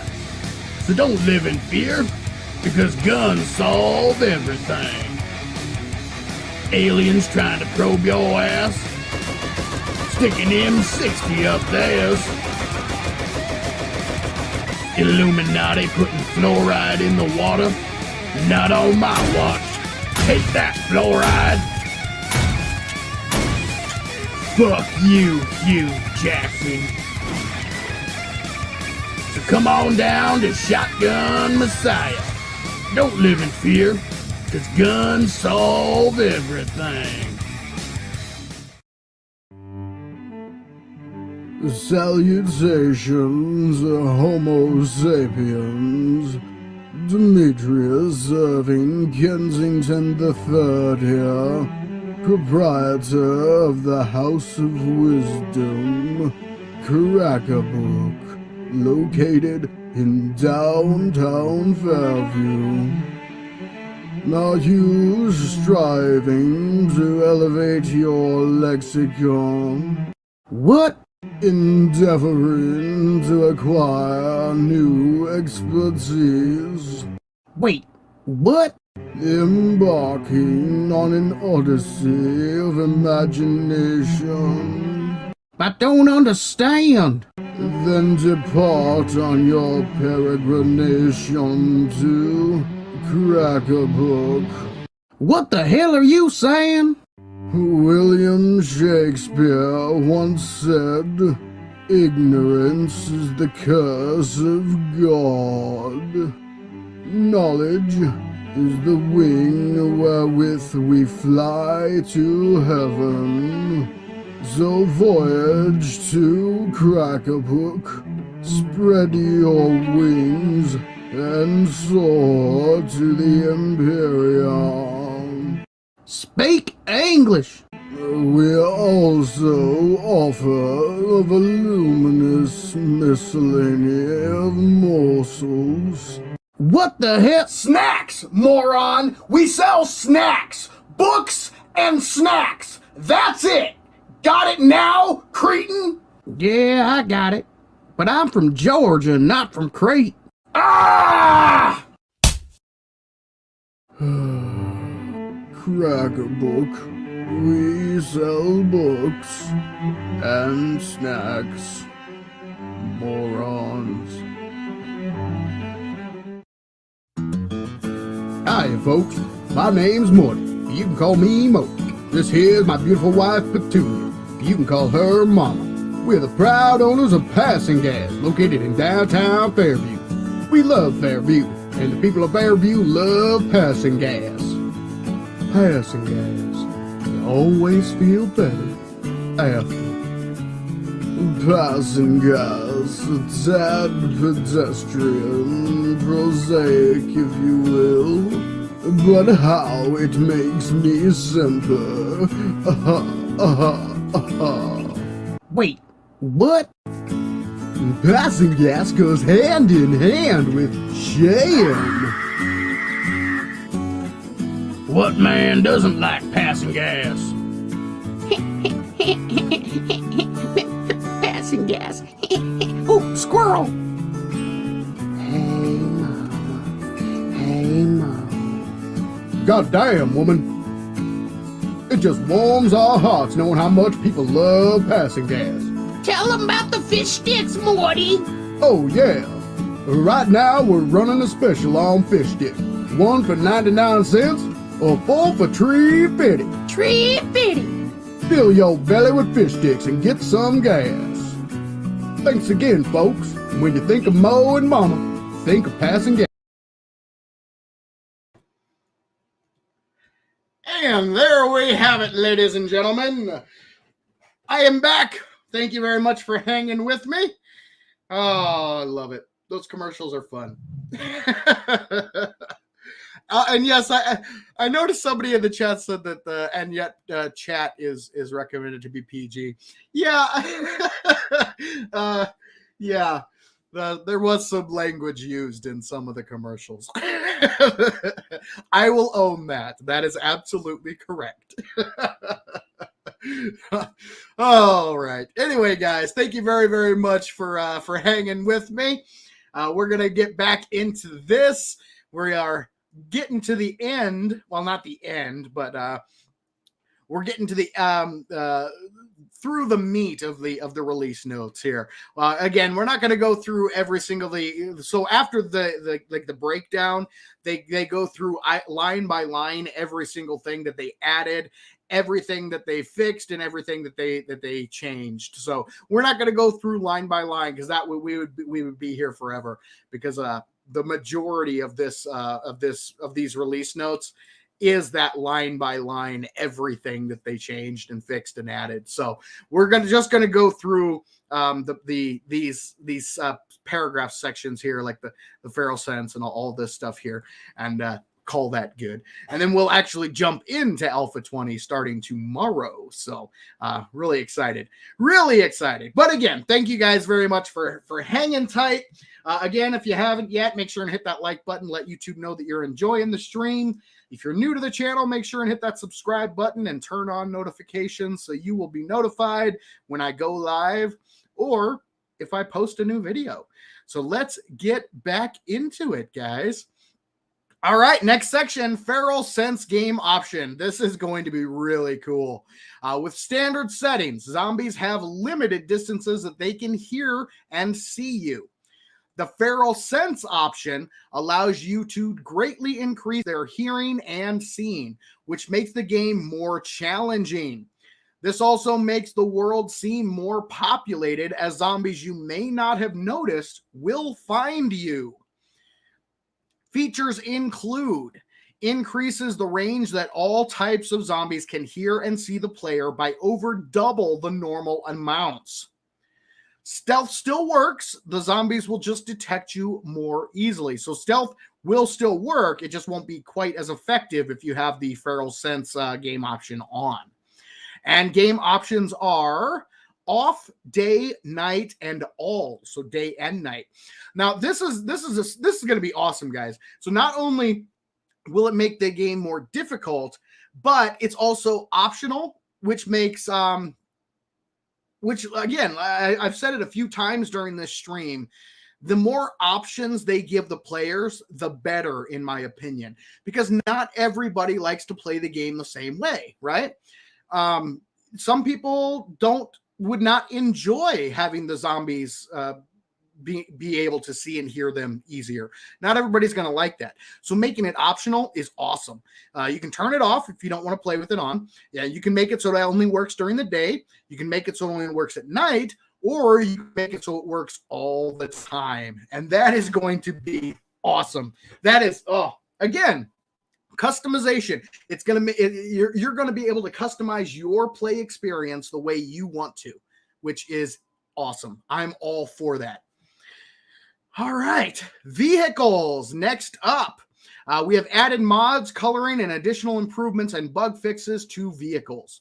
Mods improve different aspects of your vehicles, like using less fuel. Any of the dyes you get during gameplay can be added to the cosmetic slot to tint the vehicle's colors. Mods. Let's go through all of the mods. We have expanded seating, allows 2 riders on the mini bike or motorcycle and 4 on the 4x4. This is awesome. And this is going to make multiplayer so much better, because it was kind of annoying, trying to, if you were playing with a buddy, you each had to have your own mini bike, your own motorcycle. Or if you're playing with a group, if you have a group of 4 and you have the expanded seating mod in your 4x4, you can all jump into the one vehicle instead of having to craft multiple vehicles for all of the players. So that's going to be awesome. Fuel saver. Your engine uses less gas. It's kind of pretty self-explanatory. Reserve fuel tank increases tank capacity, kind of similar to the gas tank mod on the auger and chainsaw currently that we have. Off-road headlights gives you brighter lights, and supercharger increases acceleration. Again, I kind of touched on this when we talked about the drone, but I believe these are just the mods that they are starting with. I do believe they are planning on adding more in as we go further down the road. So don't think that these are the only mods that will be available, because I do believe they're going to be adding more as we progress here. So, but it's a great start. We have been waiting for vehicle mods for a very long time, and they are finally in the game. Colors, you can place dyes in the cosmetic slot to colorize parts of each vehicle. That's also really cool. Currently, you can put dyes on your car or on your vehicle, but they just don't do anything. Now you can actually change the color of your vehicle, which is cool. And then camera changes, tracking, improved camera tracking, and fix some popping issues. This is really good. So, a lot of times when you're driving, especially for people who like myself, people who make videos on this, when you're driving a vehicle, it can sometimes make the camera work very difficult, trying to move the camera while you're operating a vehicle. So improving the camera while operating a vehicle, I am going, like me personally, this is going to be awesome. I really appreciate this change. And then zoom. Camera can now be zoomed in and out using mouse wheel or gamepad. Again, another awesome feature, because again, in the current version, you can't do that. Your camera is pretty much fixed at one point following. Like, you can turn the camera around the vehicle, but you can't zoom out or zoom in. So this will allow for some pretty cool shots, and I'm really looking forward to messing around with that as well. All right, fixes. Vehicle duplication or getting relocated to a new position in the world has been addressed, along with better out-of-bounds checks. This is good. Vehicles have been buggy for a very long time. Now, the duplication glitch or having them, it actually happened to me, I think live on stream once, where I got in my vehicle, I drove to a place, got out of my vehicle, went into a POI, came back out, and my vehicle was gone. And what it had done is it got relocated back to the position where the vehicle initially started. And this was on the Savins World server. A lot of these issues, the duplication pretty much happened anywhere.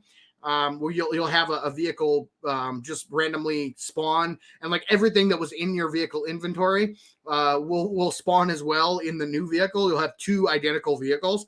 But the relocating one, I noticed that one a lot more on the server than I did in like a single player world.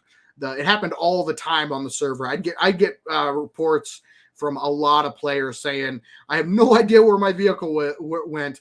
And generally what happened is they got into the vehicle, drove it to one place, got out of the vehicle, and then the vehicle kind of rubber banded or relocated back to the position where they started.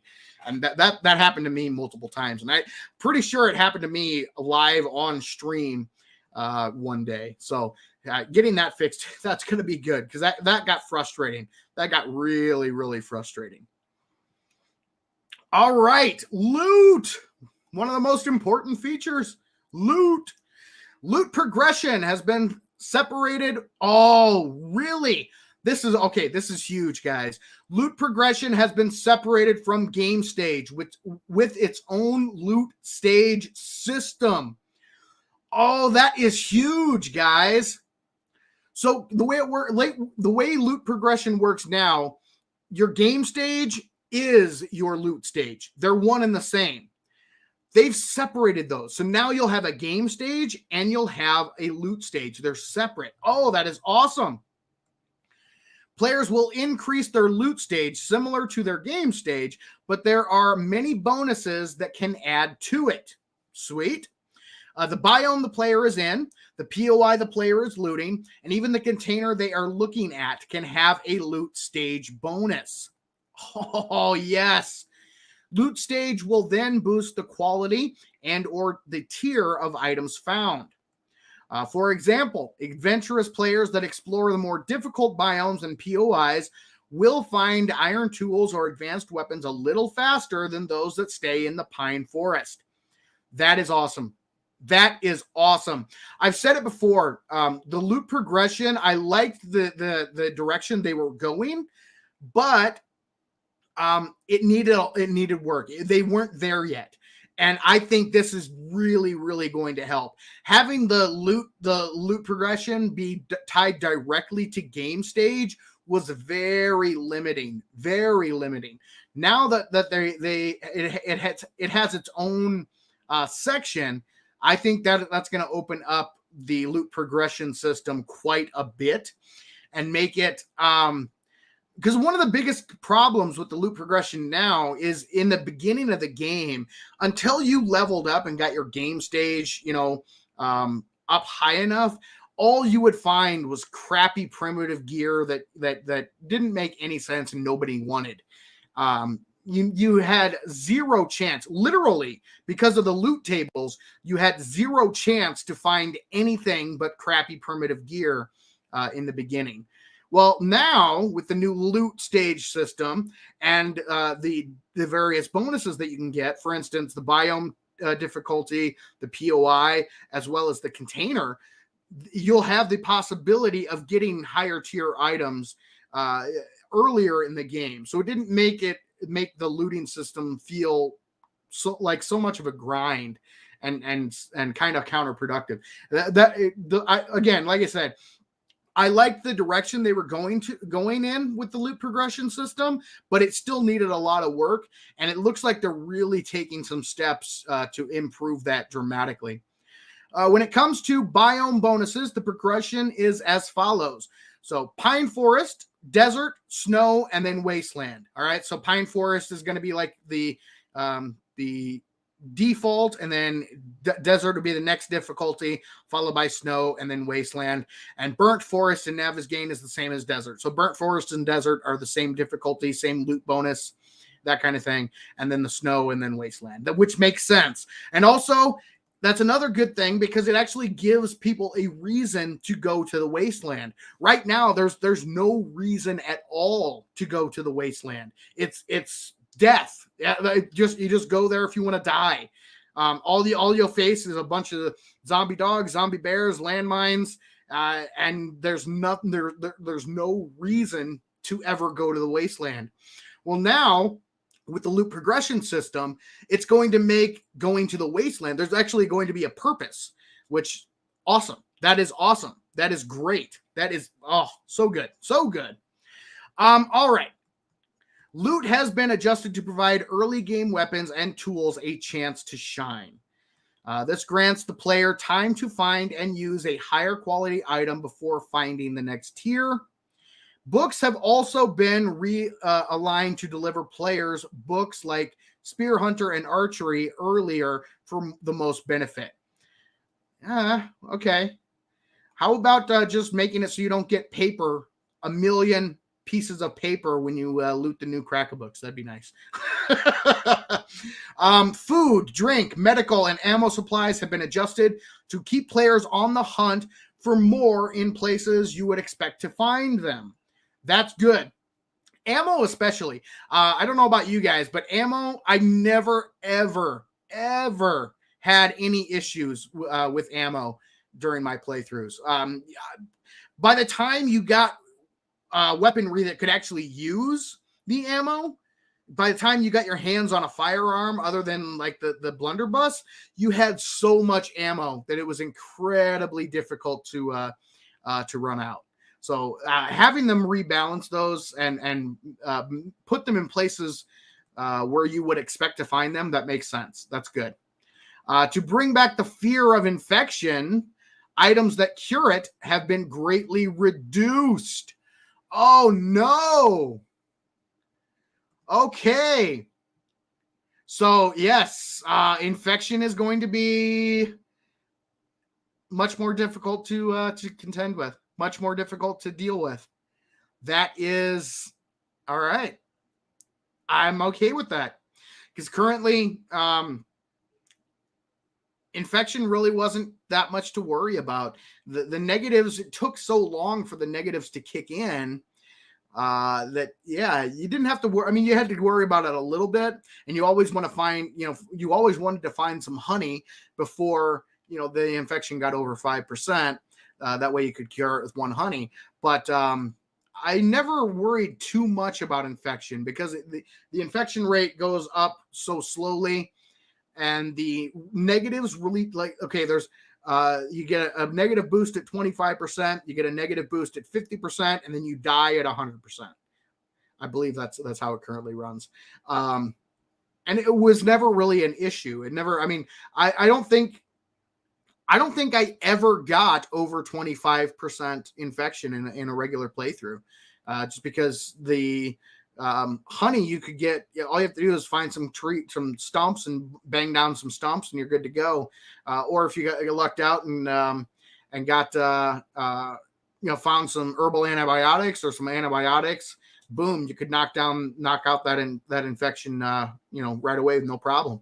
So, yeah, it looks like we might have to start worrying about infection again, which is, I think, is a good thing. I think you should worry about this. It's the zombie apocalypse after all, right?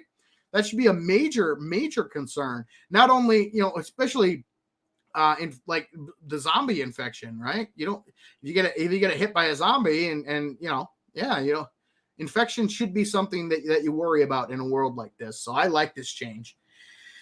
There are also 5 new tiered loot chests that are placed according to the POI tiers. Oh, sweet. So that means tier 1 POIs have a tier 1 loot chest. Tier 2 POIs have a tier 2, and so on and so forth. That is awesome. That is good. Good. I love it. Excellent change, guys. Excellent change. All right, let's jump back into chat and see what I missed here. Reason to go to Wasteland, collect mines and die. Exactly right. Yes.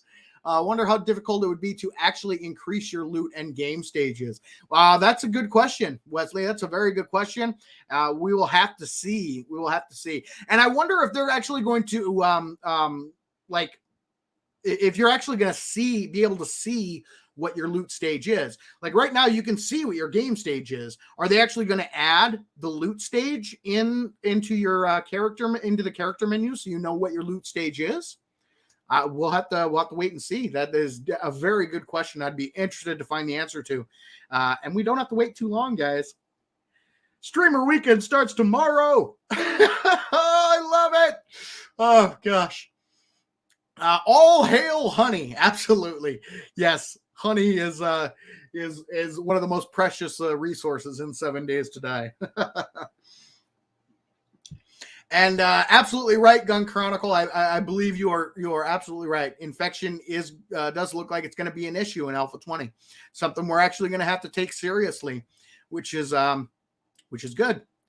I may have missed it. Did they improve the spawn rate of deer? I don't know. I don't remember reading anything about the animal spawn rates so far in the update notes, but I don't think they've changed that at all. But I don't remember. I don't believe so. I don't believe so. Don't believe so. All right. So much info. I don't know if my brain can process it all. Yeah, I know there is so much to this update to Alpha 20. So much stuff. Infection is a pain. It can be, absolutely. What do you guys think about 100% infection equals permadeath? That would be interesting. See, there should be some kind of penalty. I mean, right now the infection, the penalties for an infection are kind of, it's really not much. You really don't have to worry about it. So now if they remove the ability to cure infection, that's going to make it tougher to deal with. But I think switching up the penalties for the infection, I think infection should be a bigger deal than it actually is right now. But that's just my opinion. Other people may feel differently. Oh, let's see. 50% infection should have similar effects as getting drunk. Yeah. I think the zombie loot bags are supposed to have tier levels too. Oh, that'd be nice. That would be nice. All right, guys, let's keep on moving. Next up, music. For the dynamic music system in previous alphas, our goal was to maximize the uniqueness of content by leveraging the power of combinations. Working around a theme, we could build complex musical compositions by layering loops on and pulling them off. These layers function as individual instruments do in standard compositions. By defining how a given layer would be used in a given configuration, and by sorting a number of interchangeable loops into these layers, we were able to get a very high number of unique combinations across all of our configurations. While this schema allows for a high degree of versatility in the way of content, it is not reactive to gameplay on the content level. That is where our new vertical dynamism, vertical dynamism, all right, comes into play. So, that is they showcased the new music system a little bit, but during the stream they actually had some issues. They couldn't get it working. So they weren't able to showcase it as much as I think they would have liked. But later on in that stream, they did kind of show a video of the new dynamic music system in action. Unfortunately, some of the devs were a little chatty during that section, so couldn't really hear the music too much. But I'm excited to see the new system. As I said, guys. Audio can be as important as the visuals. Not only do you need it to be visually immersive, you need to feel, what you see is important, but also the atmosphere is important as well. So the audio can be just as important as the video in video games. So this improvement, I think, is going to be awesome. Let's keep moving here. So let's keep reading and see what all this new dynamic music system has to offer. As in previous alphas, we have teamed up with Native Darkness Productions to bring this new dynamic to our music. Okay. Got it. This time, we have turned our focus to our game's core mechanic, the Blood Moon Horde. Yes, absolutely. Giving this feature the attention it deserves, we have created a theme just for Blood Moon. Oh, yes. There is an ebb and flow to the intensity of combat during Blood Moon, and we have revamped our threat level system to tap into it. Our new theme accounts for this, and the music now reacts in real time to the intensity of combat, as if a conductor is watching your every move. The lows and highs of the Blood Moon Horde are now reflected in the music, significantly improving the immersion factor of our core mechanic. That is sick, guys. Oh, that is awesome. Okay, so think of it like this. It's kind of like a music lasagna, right? It's got multiple layers, right? And depending on how hungry you are, you might want a 7-layer lasagna. Or if you're not maybe you're only this time you're making a 3-layer, a 3-layered lasagna, right? Same thing with the music. During Blood Moon, the zombies come in waves generally, right? A big wave of them will spawn, they'll flood in, you'll take them out, and then they'll slowly, as you kill them, they'll slowly trickle in, or maybe you'll kill a bunch of them.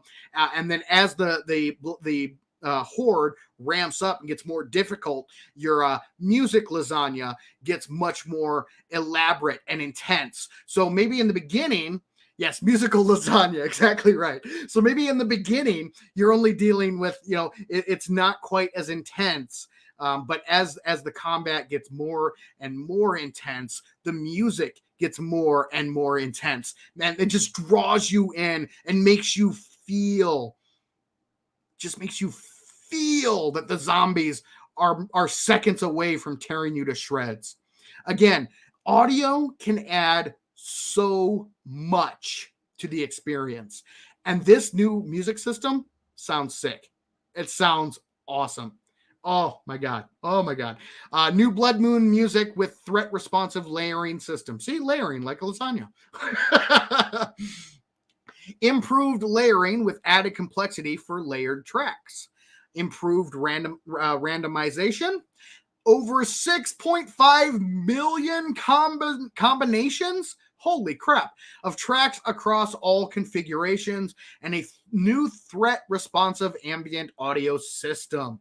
So not only is the music going to get more intense, but it's also going to be different almost every single time. That is insane. That is awesome. Again, just adding to the immersion level of the game and the replayability, because not only is your world going to be different every time, but every Blood Moon that you face is going to be different, because the music is going to change. The different tracks are going to be layered in on top of each other. So the likelihood that you're going to have the same piece of music playing at the same, it's going to change every time. Oh man, God, guys, that is insane. That is so cool. That is so cool. Oh, let's keep going with the audio here. The game audio keeps improving, and the audio team has kept up with the needs, creating new custom sounds for all the new content, including Twitch sounds. Cool. I don't stream much on Twitch or anything like that, but for those that do, again, kind of like the Twitch integration, that is a cool feature for them. Custom sounds for all new pipe weapons. Of course, you definitely need to add those in. They're brand new. So, of course, they're going to have new audio, new sounds for them as well. New door sounds. That's good. New game vent activation sounds, keys, buttons, etc. Sweet. The restore power quest sounds, and custom sounds for new loot chests. So we talked about it just a second ago, guys. every POI, like the different POIs have different tier chests in the POI. So a tier 1 POI has a tier 1 loot chest. So it looks like there's going to be different sounds for all of the different loot chests in the game as well. Sweet. All right, let's keep on rolling here, guys. I think we're getting closer to the end here. Weather. The world's weather system continues to improve, with weather now being more distinctive and varying. Improvements include randomness, improved calculations, and shorter durations, so less likely to get stuck with the same weather. That is awesome, because I don't know about you guys, but for some reason, when it started raining, it would rain for days, be cloudy and rainy for days, which was annoying sometimes. It was kind of annoying, but it looks like they've improved the randomness, so the weather will change and you won't be stuck in a rainstorm for a week straight. Weather groups added grouping of values like fog, clouds, and precipitation to allow distinctive types of weather like foggy, rainy, snowing, or stormy. Each biome now uses these groups for their own weather. That's really good. So now the weather is going to change not only based on it's also gonna change based on the biome as well. So different biomes will have different weather groups, which I think is gonna be awesome. And I don't know if you guys saw, but during one of the live streams they showed the fog. The fog in Alpha 20 looks insane. Oh, it looks so good. Just the way that it rolls in and rolls out, it looks really, really good. Really, really good. All right. Let me check in with chat and then we'll get back to it. 6.5 million. Dang. Yeah, exactly right. Code that Talks. That is absolutely right. Major question. Does anyone know if they changed Trader Jen? No, I think Trader Jen is the same Jen that we had from Alpha 19. I don't think they changed her. Does the update come with romance options? I would not put it past somebody out there. I'm guessing a modder out there will probably mod that in at some point. I can almost guarantee you that's going to happen at some point. Savin, do you plan on playing on the server tonight? I do not. No. As soon as I'm done streaming tonight, I'm probably going to wind down. Maybe eat. I need to eat dinner. I'll wind down. I'll eat dinner and then start winding down. I want to go to bed early tonight. That way I can get up, get a good night's sleep and be able to tackle tomorrow's stream bright-eyed and bushy-tailed. I want to be well rested and ready to go for tomorrow, because tomorrow is the beginning of streamer weekend. It's a big day, guys. It's our first glimpse at Alpha 20, and I want to be as ready for that as possible. So I will, after I'm done streaming tonight, I'm probably just gonna eat some dinner and relax, and then head to bed a little early. So let's see. I love the sound changes. Absolutely, I agree, Delama. Would be truly creepy if it mimicked Valheim fog. You can't see Jack in that stuff. Yeah, and that I don't know. Did anybody of you guys see the dev streams? Because they showcased the weather system. I think it was dev stream 5 where I don't know if they didn't specifically showcase it, but there was a lot of weather in that. And during one of the scenes, I think it was right when they were out front, they were getting ready to show off the vehicle mods and the structural integrity previews, that kind of thing. I'm pretty sure that's where you could really see the fog in action. It looks awesome. It looks really cool. Let's see. This is going to be awesome. Absolutely, SWAT. Absolutely, 100%. What about blue zombie loot bags? I don't know about that. I don't know what blue zombie loot bags are. Haven't heard anything about that. What sleep? Must play 7 Days to Die. Yes. Oh, I believe me, I'm I'm going to be playing a whole lot this weekend. At least 6 hours a day for the next 3 days, probably longer. I said at the beginning of the stream that I'm going to be doing 2 streams on Friday, 2 on Saturday, 2 on Sunday, probably about 3 hours long each. But you know how that goes. This stream that I'm doing now, I was only planning on streaming maybe for an hour or two, and we're already 3 hours and 20 minutes in. That's just because there's so much info to cover here, guys, and I'm so long-winded I can't shut up. So, I love it. Jiggles for zombies and parts. That jiggle tech has been expanded. It no longer affects only the chestal region of the female zombies. It has been expanded to multiple zombies in multiple ways. So definitely. Been waiting for it, to be honest. Seeing someone talk about it is enough. Well, you'll be able to see it in action starting tomorrow. I love it.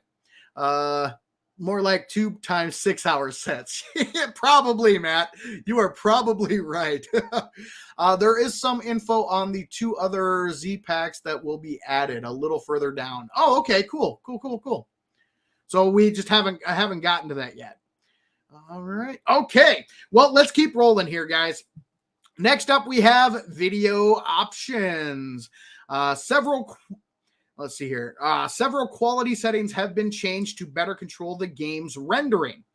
Auto detection was added, which looks at your GPU to determine what quality preset seems best for your computer. That's really good, guys. That is good.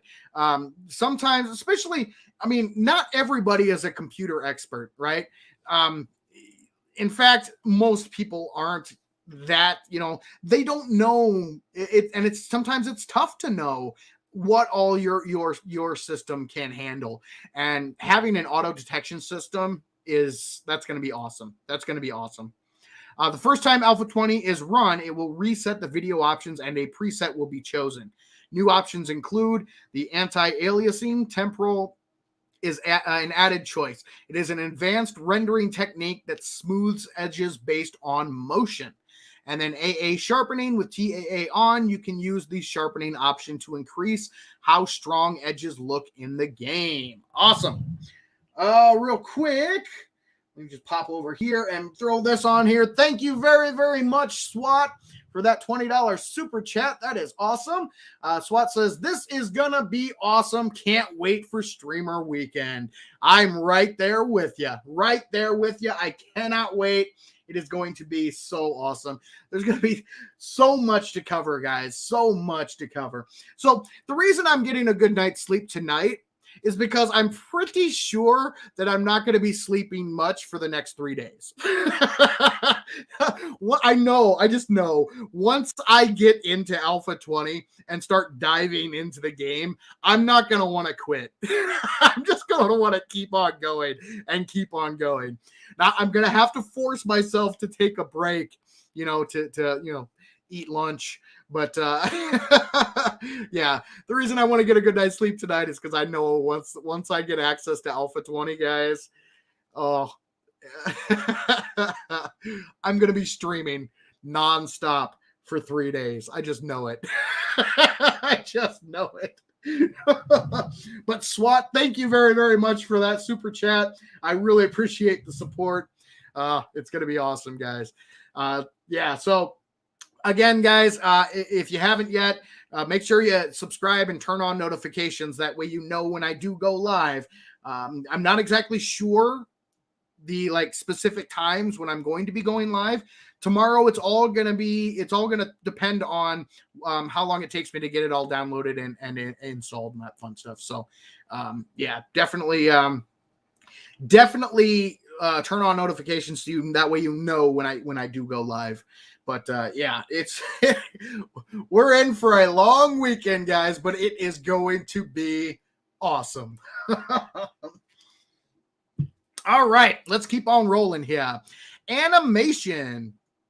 The animation team has been busy improving the overall animation quality of the game. Some of the animation improvements that have gone into Alpha 20 include Overall improvement of first and third person weapon hold, attack, power attack, and idle animations. And they actually kind of showcase this a little bit in one of the streams. The weapon usage and animations have been improved quite a bit. So yeah, they look really good. Overall improvement of first and third person tool hold, attack, power attack, and idle animations. Better third-person blending of upper and lower body while walking, running, strafing, and general movement while carrying weapons. So they've really improved the animations to make them look more natural, because currently they don't look very natural. I mean, compared to other games, they're okay. But yeah, they have definitely worked on the animations for sure. New zombie dog animations, and this is another thing they showcased, the movements of the zombie dogs, which looks awesome. And hey, here it is, guys, the Jiggle Tech.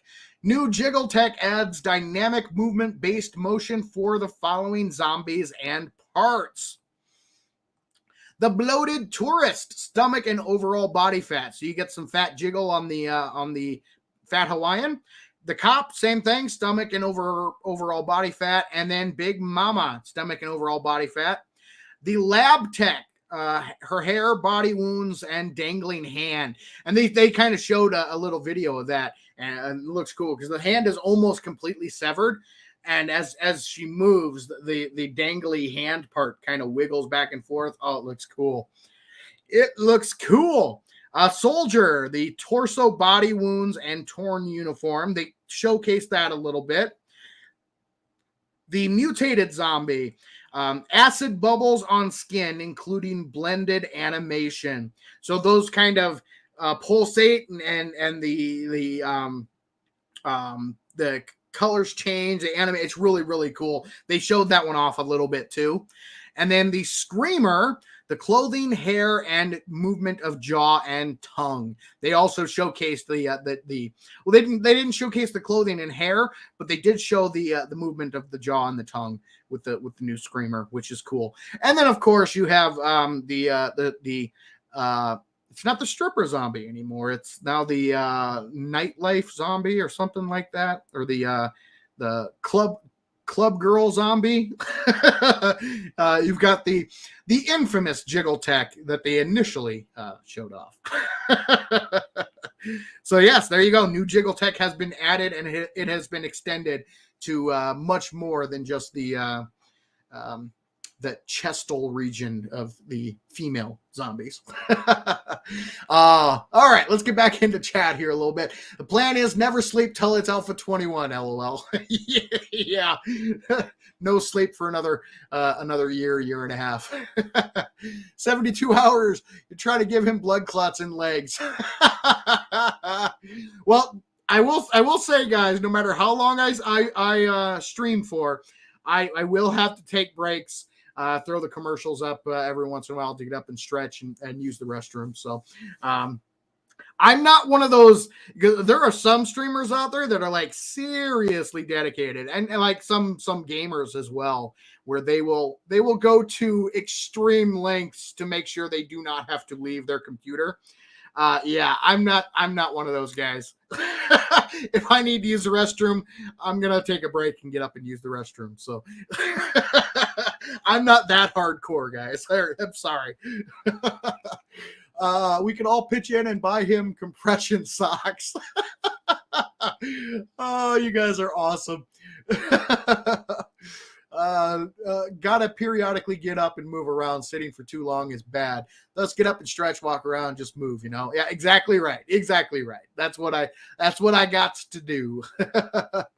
I can see my marriage going bye-bye. Oh no. Oh, I love 7 Days to Die, guys. I do. But you should never prioritize 7 Days to Die or any game over your husband or wife. That's just a general no. And I'm pretty sure you're probably joking, but in case you aren't joking, I would caution maybe switch up priorities. but I'm pretty sure you're joking. We need a new commercial with the new infected. I've got some ideas. So I have some basic ideas on what I want to do, but I want to actually get into the game and see the new zombies in action before I finalize and finalize the new commercials. So yeah, I have some ideas, but we'll see. Jiggle your legs periodically. I love it. Called a veg head. All right. Life over games. Yes, absolutely. I love games. I love gaming. Not just for the game itself, but also for the community, for the people.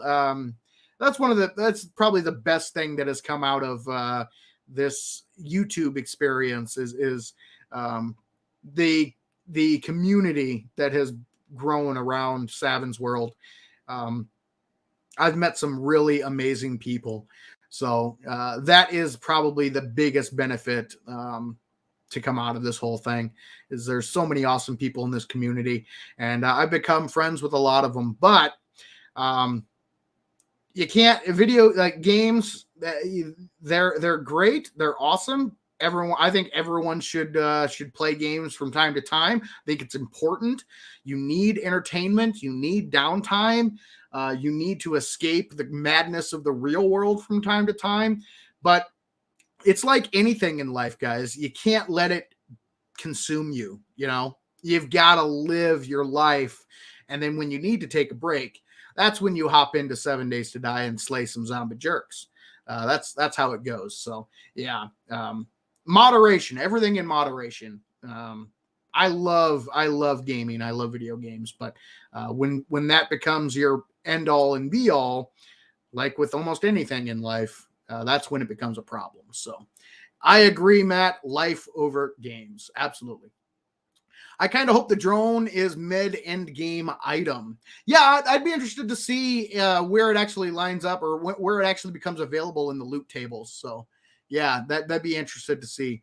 I'd be interested to see where that actually falls. I want to see how extensive the sewer system is. Yes, me too. I do as well. Games are a relaxing point for me during my downtime for sure. Absolutely. And that's the way it should be, you know? For me, I'm trying to, I want to be a full-time YouTuber, which does mean that I have to spend more time playing games than I probably normally would if I weren't doing the YouTube thing. But I kind of separate that. I still play games for personal enjoyment and to relax. But then I also play games to make the videos. And I consider that my job. You know, I consider that I want to, again, my goal is to go full time on YouTube. And so that's kind of the separation. My job does involve video games, but I still do enjoy playing games to relax as well. So, all right. It would be cool if they added a sewer zombie that threw turds at you. Okay. Oh, I love it. Butt cannon cop. Gonna head to bed. See you, Savin. Thank you very much. Thank you very much. The Man's Spark. I hope I'm saying your name right. But thank you very much for joining and get some rest. Thank you again. We got a big weekend ahead of us, so get the rest while you can. I play 7 Days to Die with my wife, so the best of both worlds. Oh, there you go. That's the way to do it. Find a partner that enjoys it just as much as you do. That is the way to do it. Then you can relax and have fun together. Awesome. A question: my Alpha 19 save game, will I get their pipe weapons too, or do I need to make a new one? Well, once you update to Alpha 20, your Alpha 19 save will not work. So you will have to start a new world and start a new playthrough. Heck, my youngest and me race and play Destiny 2 a lot. She enjoys wrecking me and shooting stuff. That's awesome. That is awesome. And that's another really cool thing. I kind of mentioned it earlier. But part of the community that we built is it's not only, just your average everyday gamer. I get fathers who play with their sons and mothers who play with their daughters or husbands and wives playing together and all that. So that is awesome. I love it. Another great thing about gaming in general is it's a great way to spend time, with loved ones and friends and family. So, and the fact that I get messages all the time from people saying, that they play with their significant others or with their kids, or even grandparents. I had a gentleman who plays regularly. He said that his grandson loved the game, and he played to bond with his grandson, and by doing that, he learned to love the game too. So it's just awesome. It's just awesome, guys. I love it. Oh, love it. Went to college for animation. It's a lot of work and a lot of sleepless nights. Yes, it is. It is a lot of work for sure. Let's see. Baljit Nangla. I hope I said your name right. I apologize if I didn't, but welcome to the stream. And hello to you. I think the dev said to delete your old save data. Yes. What I would recommend for anybody who is upset that they may lose their Alpha 19 saves, make a backup. Like grab a flash drive or create a folder somewhere, a separate folder, and just back up all of your saves in your world. That way, if you ever want to go back, you will have a backup copy of that save, and you can always, because Steam gives you 7 days to die, gives you the ability to play previous alphas. So you can always switch back to Alpha 19 and load up that save as long as you back it up. So that's what I would recommend. All right. Moss, I apologize, but your message is is that Russian?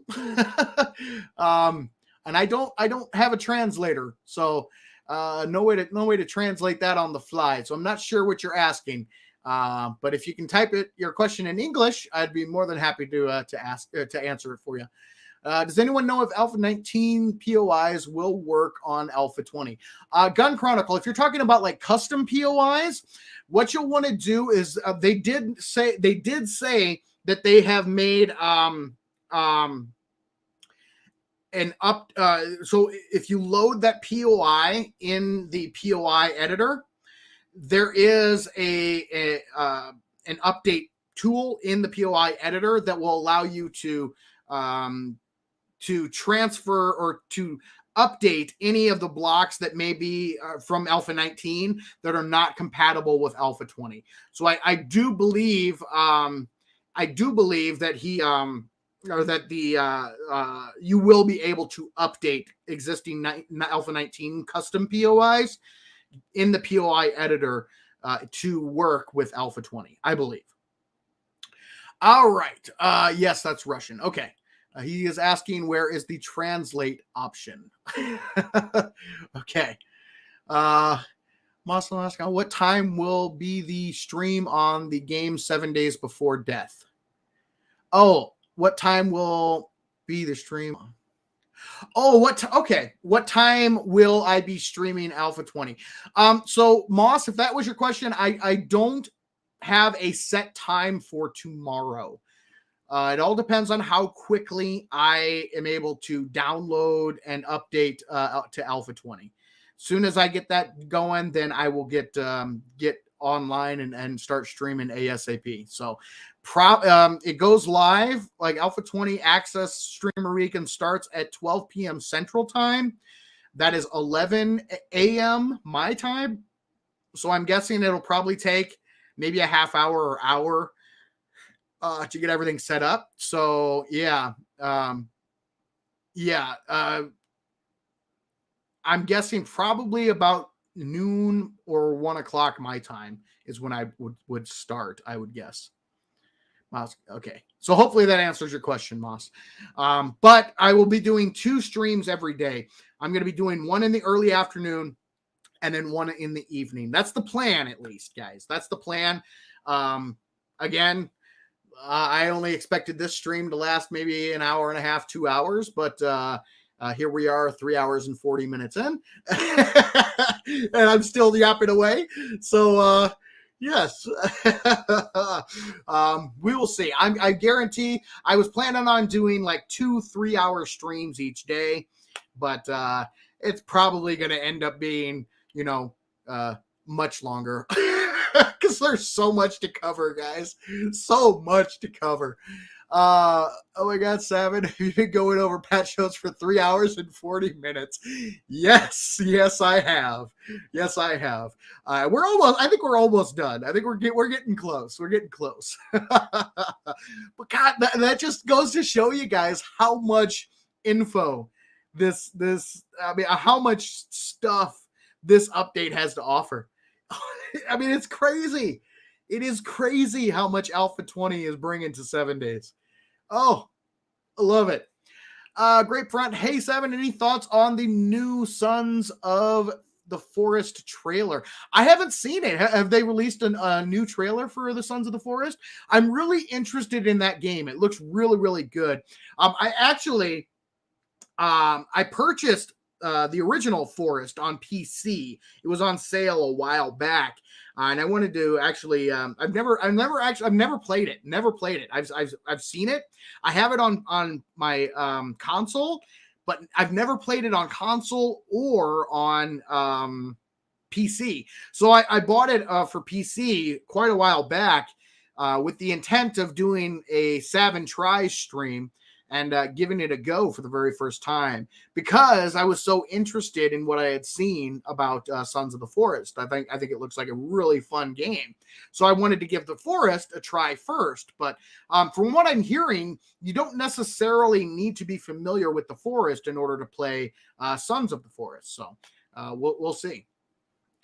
But yeah, I don't know if if they've released a new trailer. I haven't seen it yet. So I will maybe when I'm relaxing, I'll do a search on the old YouTubes to see if I can find that and give that a watch. Because yeah, I'm really interested in that game. I think it looks really cool. It's a crazy patch note for sure, but that's some crazy dedication to be nearly running a stream for close on 4 hours. I respect it 100%. Just insanity. Yeah. Well, yeah. Here's the thing, guys.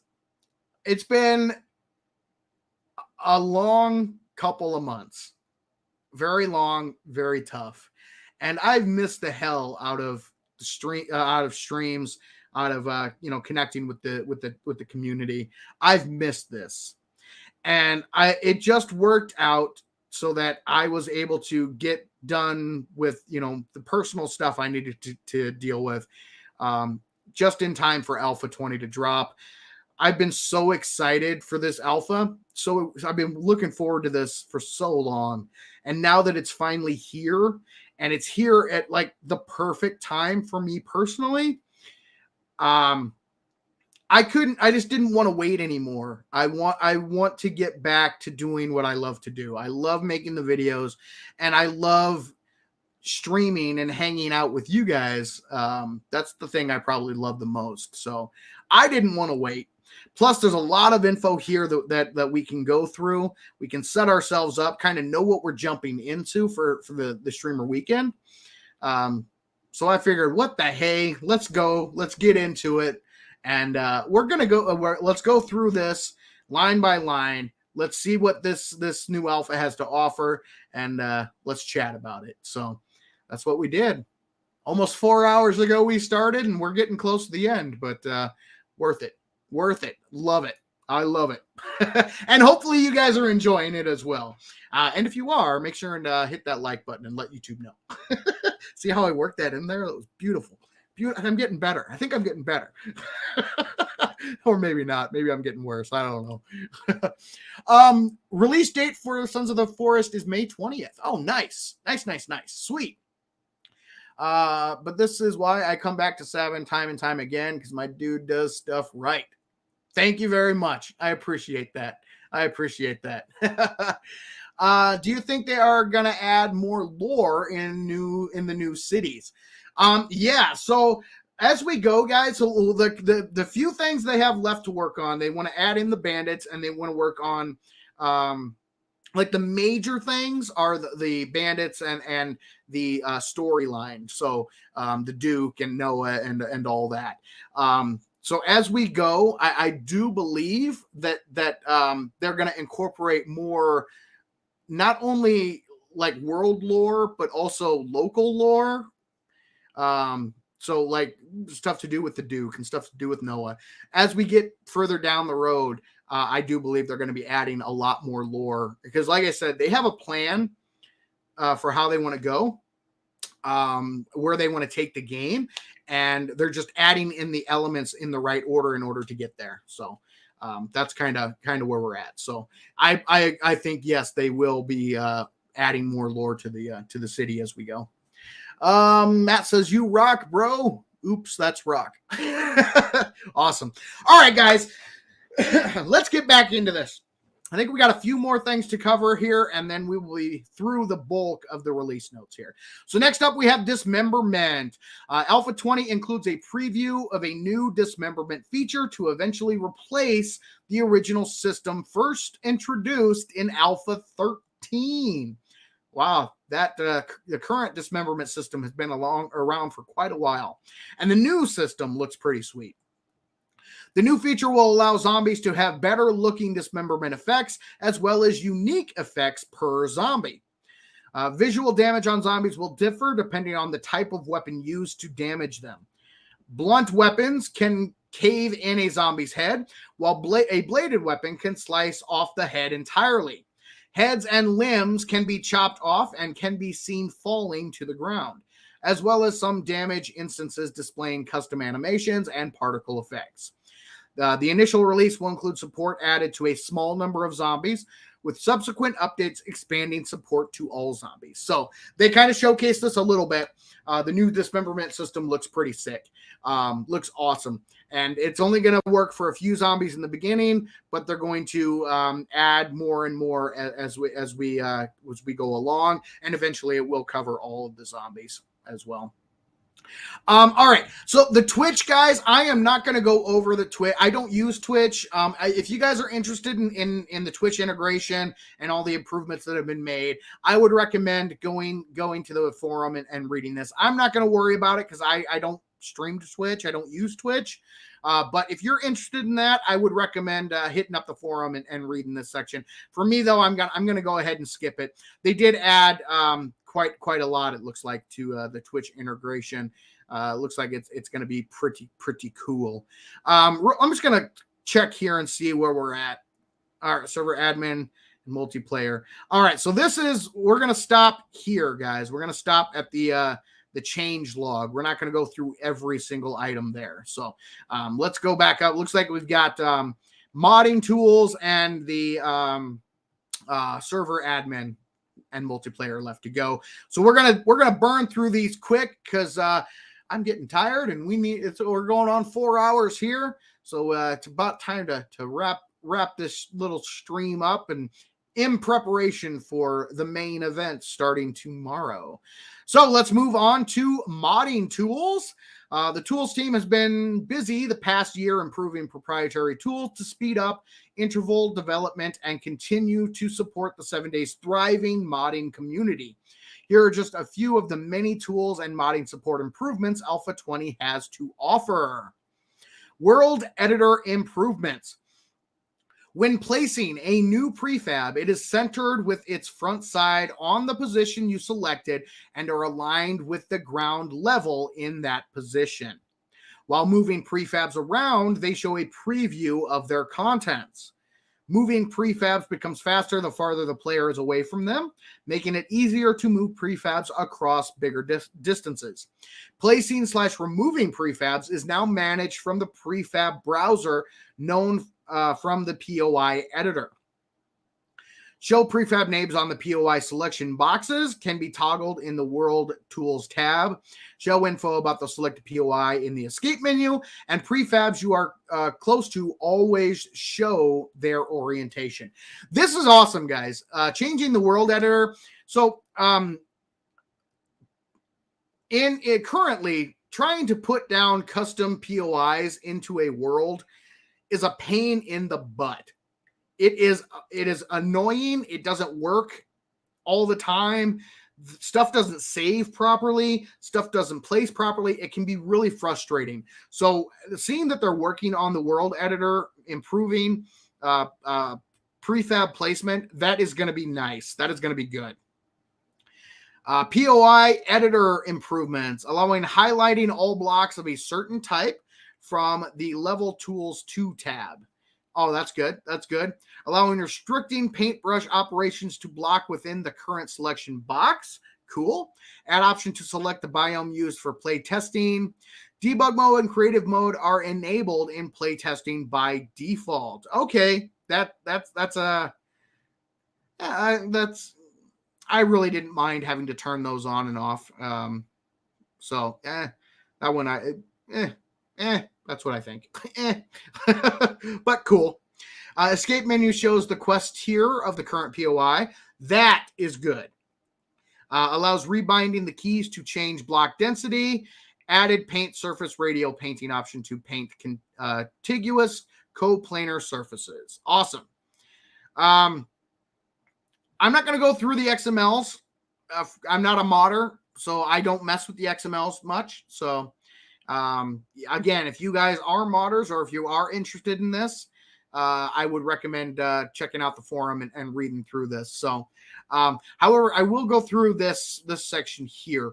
New random gen preview tool mix options to support tweaking custom maps to your liking, changing many things, including frequency of towns, frequency of wilderness POIs. We kind of covered this a little earlier. So the new random gen, you have a preview tool. So once you have your world selected the way you want, you can actually preview the world and actually check and make sure that it is the world is to your liking. So does it have enough towns? Does it have enough wilderness POIs? Do you like the rivers, craters, cracks, and lakes? Do you like the randomness? Do you like the biomes and the terrain and that kind of thing? You can actually see that now. It'll actually preview. And then if you don't like it, you go back, tweak it a little bit more, hit the preview button again, and then you can actually generate the world once you have it set exactly where you want it. So that is going to be awesome. That's going to be sweet. All right. Again, another XML. I'm not going to worry about that. And same with the modding. I'm not going to go through the modding section because I'm not a modder. But if you are and you are interested in this, definitely go to the 7 Days to Die forum and read this for sure. Server admin and multiplayer. This we will go through a little bit. To future-proof our game, including allowing us to use the latest anti-cheat and expanding to other platforms later on for future cross-play compatibilities or capabilities, we added Epic Online Services to the game. For regular players, this should not have any noticeable effect. You do not need an account on Epic's platforms. EOS only knows your Steam ID, which is public anyway, and matches that to an ID for EOS that is only valid for 7 Days to Die. Oh, cool. So 7 Days is on Epic, the Epic online services now too. Cool. All right. Real quick, hold on a second. Yank 1997, thank you very much for that super chat. Says thanks for all you do. You are quite welcome. Thank you very much for watching the content that like I said, you guys keep watching, I'll keep making. So thank you so much for that. I really do appreciate it. The support I've received from this community has been overwhelming and kind of mind-blowing. I love it. You guys are awesome. All right. So the change for server admin is in the user IDs that are used to store data and reference players, file names of users' IDs, the server admin XML, console output commands, which now refer to the user's EOS ID. Okay. So this, I will actually have to look through this a little bit more closely because I do operate the Savins World 7 Days to Die server. So I'm going to have to go through this here a little bit. Changed the world gen size from 4,000 and 6,000 to match in-game defaults. Added the zombie feral sense. Changed the loot respawn days from 30 to 7 to match the in-game default. That's good. Dynamic mesh options were added, and the Twitch options were also added. And fixed the server terminal window, sometimes not showing any output. All right. Cool. And then from here, guys, it goes into all of the change logs. So look at all this. I'll just keep scrolling. Yeah, we're about halfway. And there's about 3/4. Now we're on to the fixed section here. And keep on going. Oh man. Oh, and there it is. There is the end. Oh, that was like constant scrolling. So yeah, we're not going to go through every single one of these bullet points, guys. I would highly recommend, if you are interested in this, go to 7daystoDie.com, go to the forums, check out the official release notes for yourself if you want to read through everything. So yes, awesome, guys. I am so looking forward to this. This is going to be sweet. Streamer weekend starts tomorrow. And I'm going to be streaming all weekend long. If you guys haven't yet, make sure and subscribe to Savins World and turn on notifications. That way you're notified when I do go live. It kicks off tomorrow, guys. I am so excited. It's going to be sweet. Oh, gosh. One more quick thing before we call it a night. For those of you guys who do not know, we do have a Savins World 7 Days to Die server. You can gain access to that server. All you have to do is be a Patreon or YouTube channel member at any level. For those of you who are on the night tier and above, you also have the ability to invite a friend. So if you have a friend who wants to play, you can bring one guest with you. But the consensus from the audience is that, or from the community, is that they want to switch the server over to Alpha 20 Experimental as soon as possible. So if you are excited to play Alpha 20 and you're looking for a good group of people to play with, the Savins World server will be updated to Alpha 20 probably on Monday night or Tuesday at the latest. It all depends on how long it takes me to create a new world and get it going. So if you're interested, like I said, any channel membership, any tier will do. Head over to the Discord and to get more information about that. So yes. Oh, real quick. Hold on a second.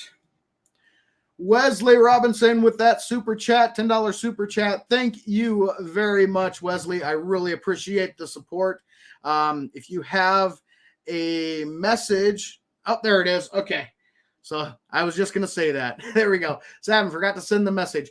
Glad you're back and creating amazing stream content. It feels so good to be back, man. I'm really glad to be back. I'm going to be getting back to so we're going to be streaming all weekend long. And then I'm getting back to my regular publish schedule. Here we're going to be getting back to it. So Monday and Wednesday will be published videos, and then every Friday we will get back to our normal stream time after streamer weekend. That is. So this weekend, lots and lots of streams, and then back to our regular schedule after that with so much stuff to cover. Ooh, excuse me, hiccup in here. Let me take a drink here. Well, hold on a second, guys. There we go. So yeah, lots of streaming.